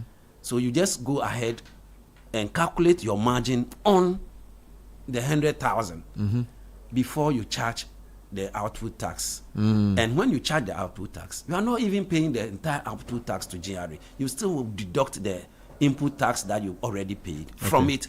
The net is what you are going to pay. In effect, if somebody is to cry foul, it should be GRA, because it is going to affect how we are going to achieve our target. Because if you take the same figure, 100,000 I'm saying, when you are paying 4%, you go through that mechanism, you'll be paying higher to GRA than what you'll be paying if you are. But did you spend time to educate people on this before implementing it? Because what you are saying suggests that it's a question of understanding, right? So maybe this is not part of the questions you want me to ask, but I think it's an important point, because this is an important tax item for traders. Why didn't the GRA give a certain cooling off period to say, we announce the tax in December 2025 or November or whatever, we'll implement it February or March, but we'll do intensive 1 month. You see, so that this confusion will be avoided, because now you are here to explain it. But a lot of the business are already misapplying it. In fact, some consumers are reporting price increases and attributable to the tax. Okay, Bernard, that's true. Before a tax law comes out, right from the Ministry of Finance, we engage the leadership of these traders. We have sensitization, we discuss, we do the stakeholder consultation intensively before the act comes out. So probably, maybe between their leadership and their members is where the challenge is. That notwithstanding, last year, 5th November, the Minister of Finance, together with GRA management, launched an intensive 2-year tax education campaign. So we have started. not only the VAT, but with the modified taxation, we are doing sensitization to taxpayers. We have also trained our officers in the various regions to be able to engage the taxpayers in their various catchment areas. So we are doing the education. Maybe we have not gotten to where we have to get to. So there's more. That's why you are here. Yes. Good. But why are some consumers reporting price increases if the system is designed to reduce costs? It all boils down to the pricing mechanisms that are being applied by the traders. They are still adding the input tax. They are only looking at the output tax and comparing the 20% and then just slapping it on. But if they are to price it well, as I explained earlier, where you don't add the input taxes that you have paid to the cost base before adding your margin and taxing, the prices will be lower. Has the increase in the VAT registration threshold created unfair competition? Not at all. So as I said earlier on, now previously some were deducting input tax, others were not deducting. Some were charging a flat rate, others were charging standard rate. Now we have moved everybody to the standard rate to make it fair for everybody. If we are all charging tax, we should all practice the same thing. And those down there, our compliance have been down because of those at the lower level. And so to enhance compliance, we said, let's leave those ones out. Let them grow. As they grow and then their businesses are able to make the 750,000, then we roll them onto the VAT. But at the same time, these people are not left alone. We are pushing all of them to the modified taxation, where they will also pay their due of the tax appropriately. So what are the measurable financial benefits of the new VAT regime? Okay, so previously at 870, we had COVID levy coming in 2021. That has been removed entirely. So it's getting to the benefit of the taxpayer or the business person. The effective rate, we were cascading the tax that time, where the levies are added to the cost base and the VAT charge on that. So the decoupling of the levies increased the effective rate to 21.9%. Now we have taken that, we have recoupled it again, so you can take input taxes for the levies as well. Okay. Previously, you just charge the levies and you pay it direct to GRA without deducting anything. Now you can deduct that as input, so it is freeing financial benefits to the businesses. Their cash flow is going to improve, and the standard rate give everybody the right to deduct input tax. So I think it's a better way. So you think that the abolition of the VAT flat rate scheme improves the system? Yes. You think it does? It makes it fairer, and then also makes it easier for them to compute and understand its worth. What support are you giving to help businesses transition smoothly? In fact, we are organizing seminars. We have done guidelines and put it at the GRA website for everybody to be able to access. So we give examples of how it is calculated, how you are supposed to go about it. And we also have officers that we have trained that are going around to help taxpayers. Our offices too are open to everybody who needs any assistance. When you walk into any office, we will assist you. We are speaking to the Chief Revenue Officer, Head of Monitoring Free Zones Unit of GRA's Domestic Tax Revenue Division, Dominic Nate, on the VAT reforms as in the Act 1151, the new VAT, which removes the flat rate scheme and reverts to a 20% standard VAT scheme. So would you say that the new scheme also improves fairness and transparency in the market? Yes, Bernard. You see, the distortions were there. We could see that it was not fair for people to be charging. There's no jurisdiction that you charge tax on tax.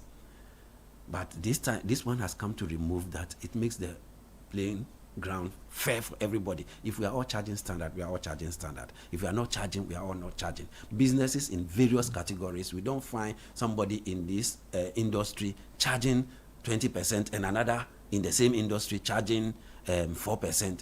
Everybody is on the same wavelength, and so it's fairer for everybody. But let's talk about enforcement now. So yes, you're educating, you're explaining. But when it comes to tax, there's need for enforcement. What measures are in place to ensure compliance under the new system? So as I said earlier, we want to gravitate towards voluntary compliance. So for the person to voluntarily comply, he must understand it. So we are intensifying our education aspect rather, so that people will voluntarily comply. But after all this, if you refuse, then the law makes provision for sanctions. If you don't issue VAT invoice, the tax involved, you pay double of it, 100% is added to it. We have the right to close down your shop. We have the right to prosecute you at the court. And so we don't want to get there. We want people to voluntarily comply. That's why the minister, in his wisdom, has brought the threshold down for you, like threshold up, so that those who have difficulty at the lower levels, we don't worry ourselves about them. But if you are a business and you are making 750,000 and above, it means you are well structured. You should be able to know your tax obligations and abide by them. If after all this education you refuse, then the law will take its course. Will prosecute you. So in the long term, what impact is the new VAT framework expected to have on the economy? So every investor who is coming into the country will want to know the tax system, how fair it is, and all those things. In the previous regime where we were cascading the tax, people know how VAT operates in other jurisdictions. But when they come to Ghana, the story is different. And so now we are doing a VAT system that is practiced in other jurisdictions. So when you are coming, you have a fair idea. Businesses are also relieved of the excess of tax which came with the imposition of the COVID levy, and then their inability to deduct the input taxes on the levies and all those things. So it is free money into the businesses for them to be able to grow. And it's also clearer for investors to know their way around the tax system in Ghana. It is simpler. Yeah. If somebody wants more information about this, where can he get it? And also, do you have some numbers or any programs coming up that people can benefit from? Yes, they want to understand this for better. now, our offices are open, and we have updated our website to gnra.gov.gh. Okay. You can go there and then you get more information. And the training, we are going to the regions, we are going to sensitize officers, and then they will be able to take care of their taxpayers. Our offices are open to everybody. You can go to every office and you'll be assisted too. We are also going to organize seminars and invite taxpayers who are complaining. We will engage them and then explain things to them for them to understand. Thank you very much, Chief Revenue Officer, Head of Monitoring for the Free Zones Unit of the Domestic Tax Revenue Division. One day I'll invite you back to talk about the free zones. That's a different topic, to talk about how that unit is working, because there's a purpose for setting it up. Yeah. And whether we are benefiting from that, it's something we'll be discussing. But for now, thank you for this education. So you heard it first from Dominic Nate. Their website, gra.gov, is quite accessible, easy to use. Or go to the nearest Domestic Tax Revenue Office for more information. Thank you, sir, for being on the show. Thank you.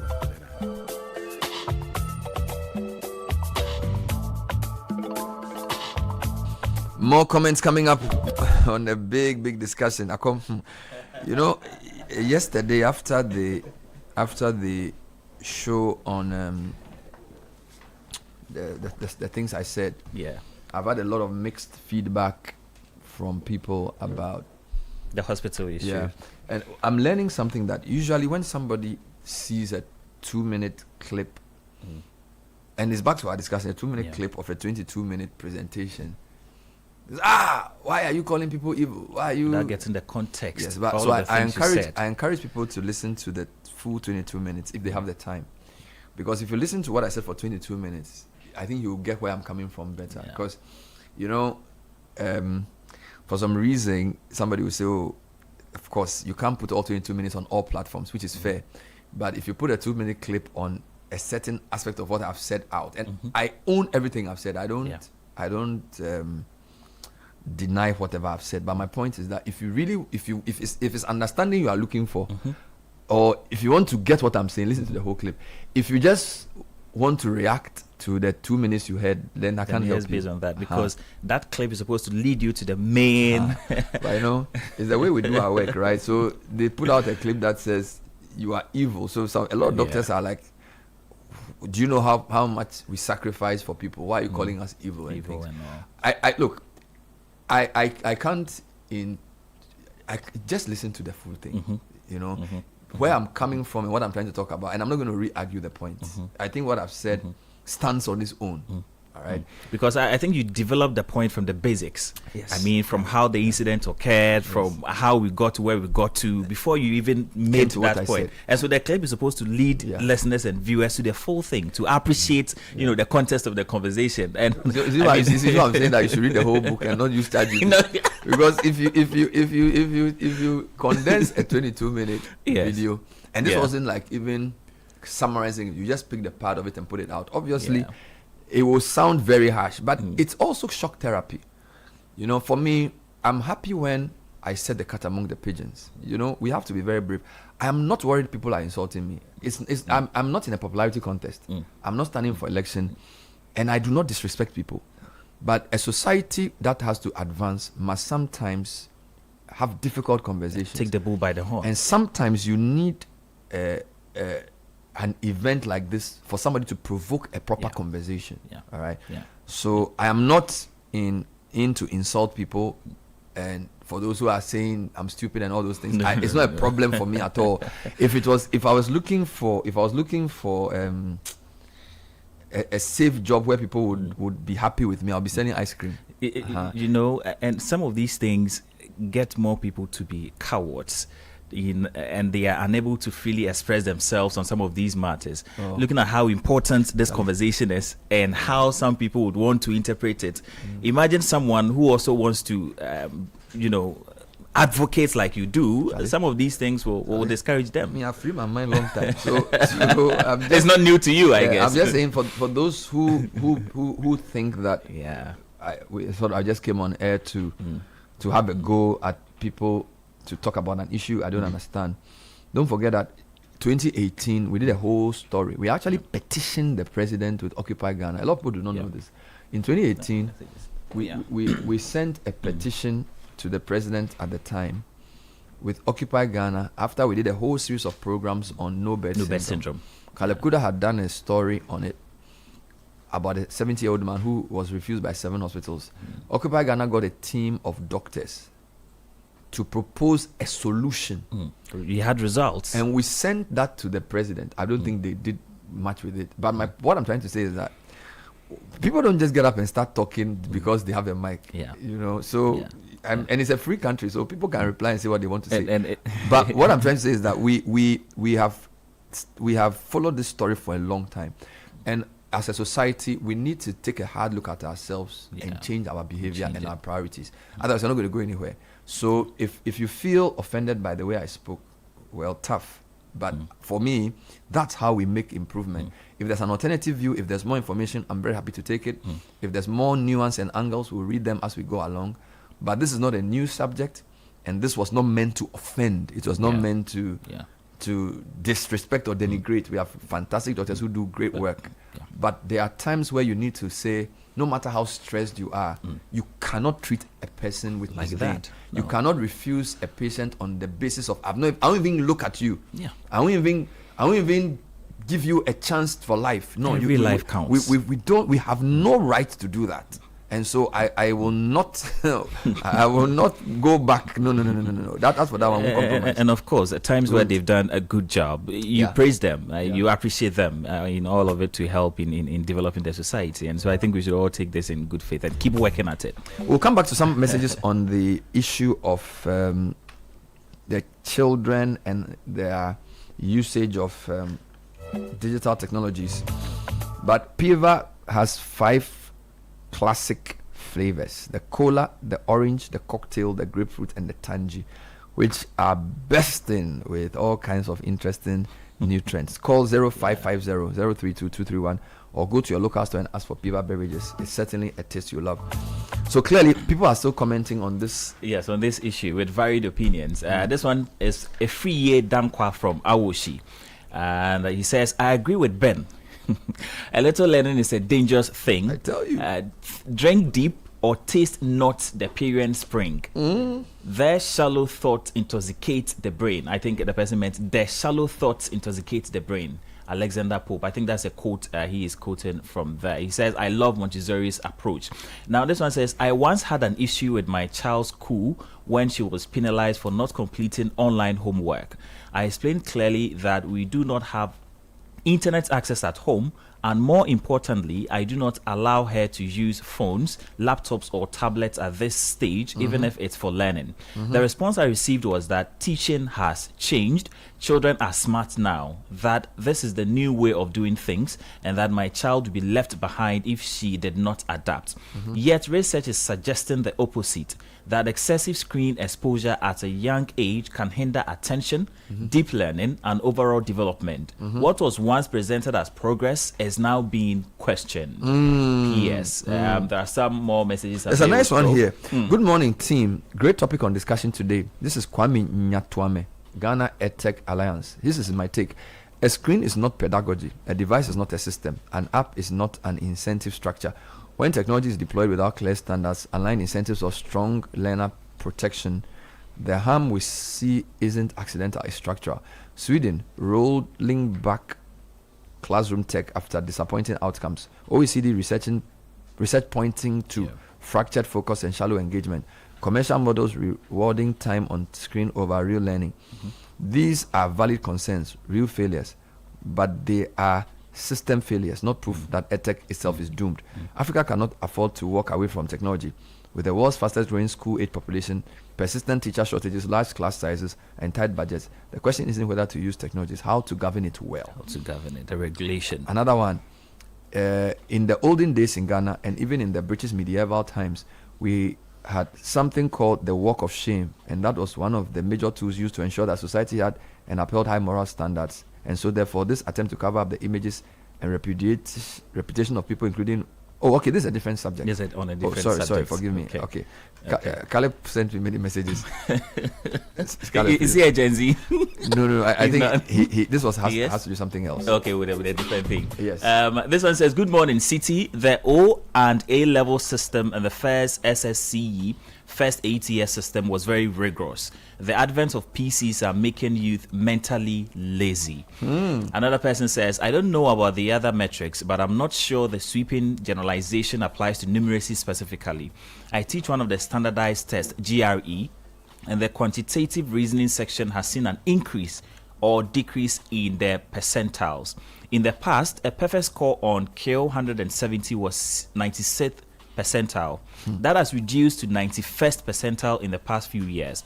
Basically, in the past, 4% of test takers were making perfect scores, but now that number is 9%. Granted, a lot more math-oriented students take the test now, but most are Gen Zs. This one says, focus of education is problem solving, creativity, critical thinking, communication, collaboration, and innovation. This one is from Mauli Adonu from Abra Idumfa. Good morning. I think this is the last message. Good morning, Bernard and team. I've been to many teacher professional training programs that the emphasis has been on high order thinking assessment in schools.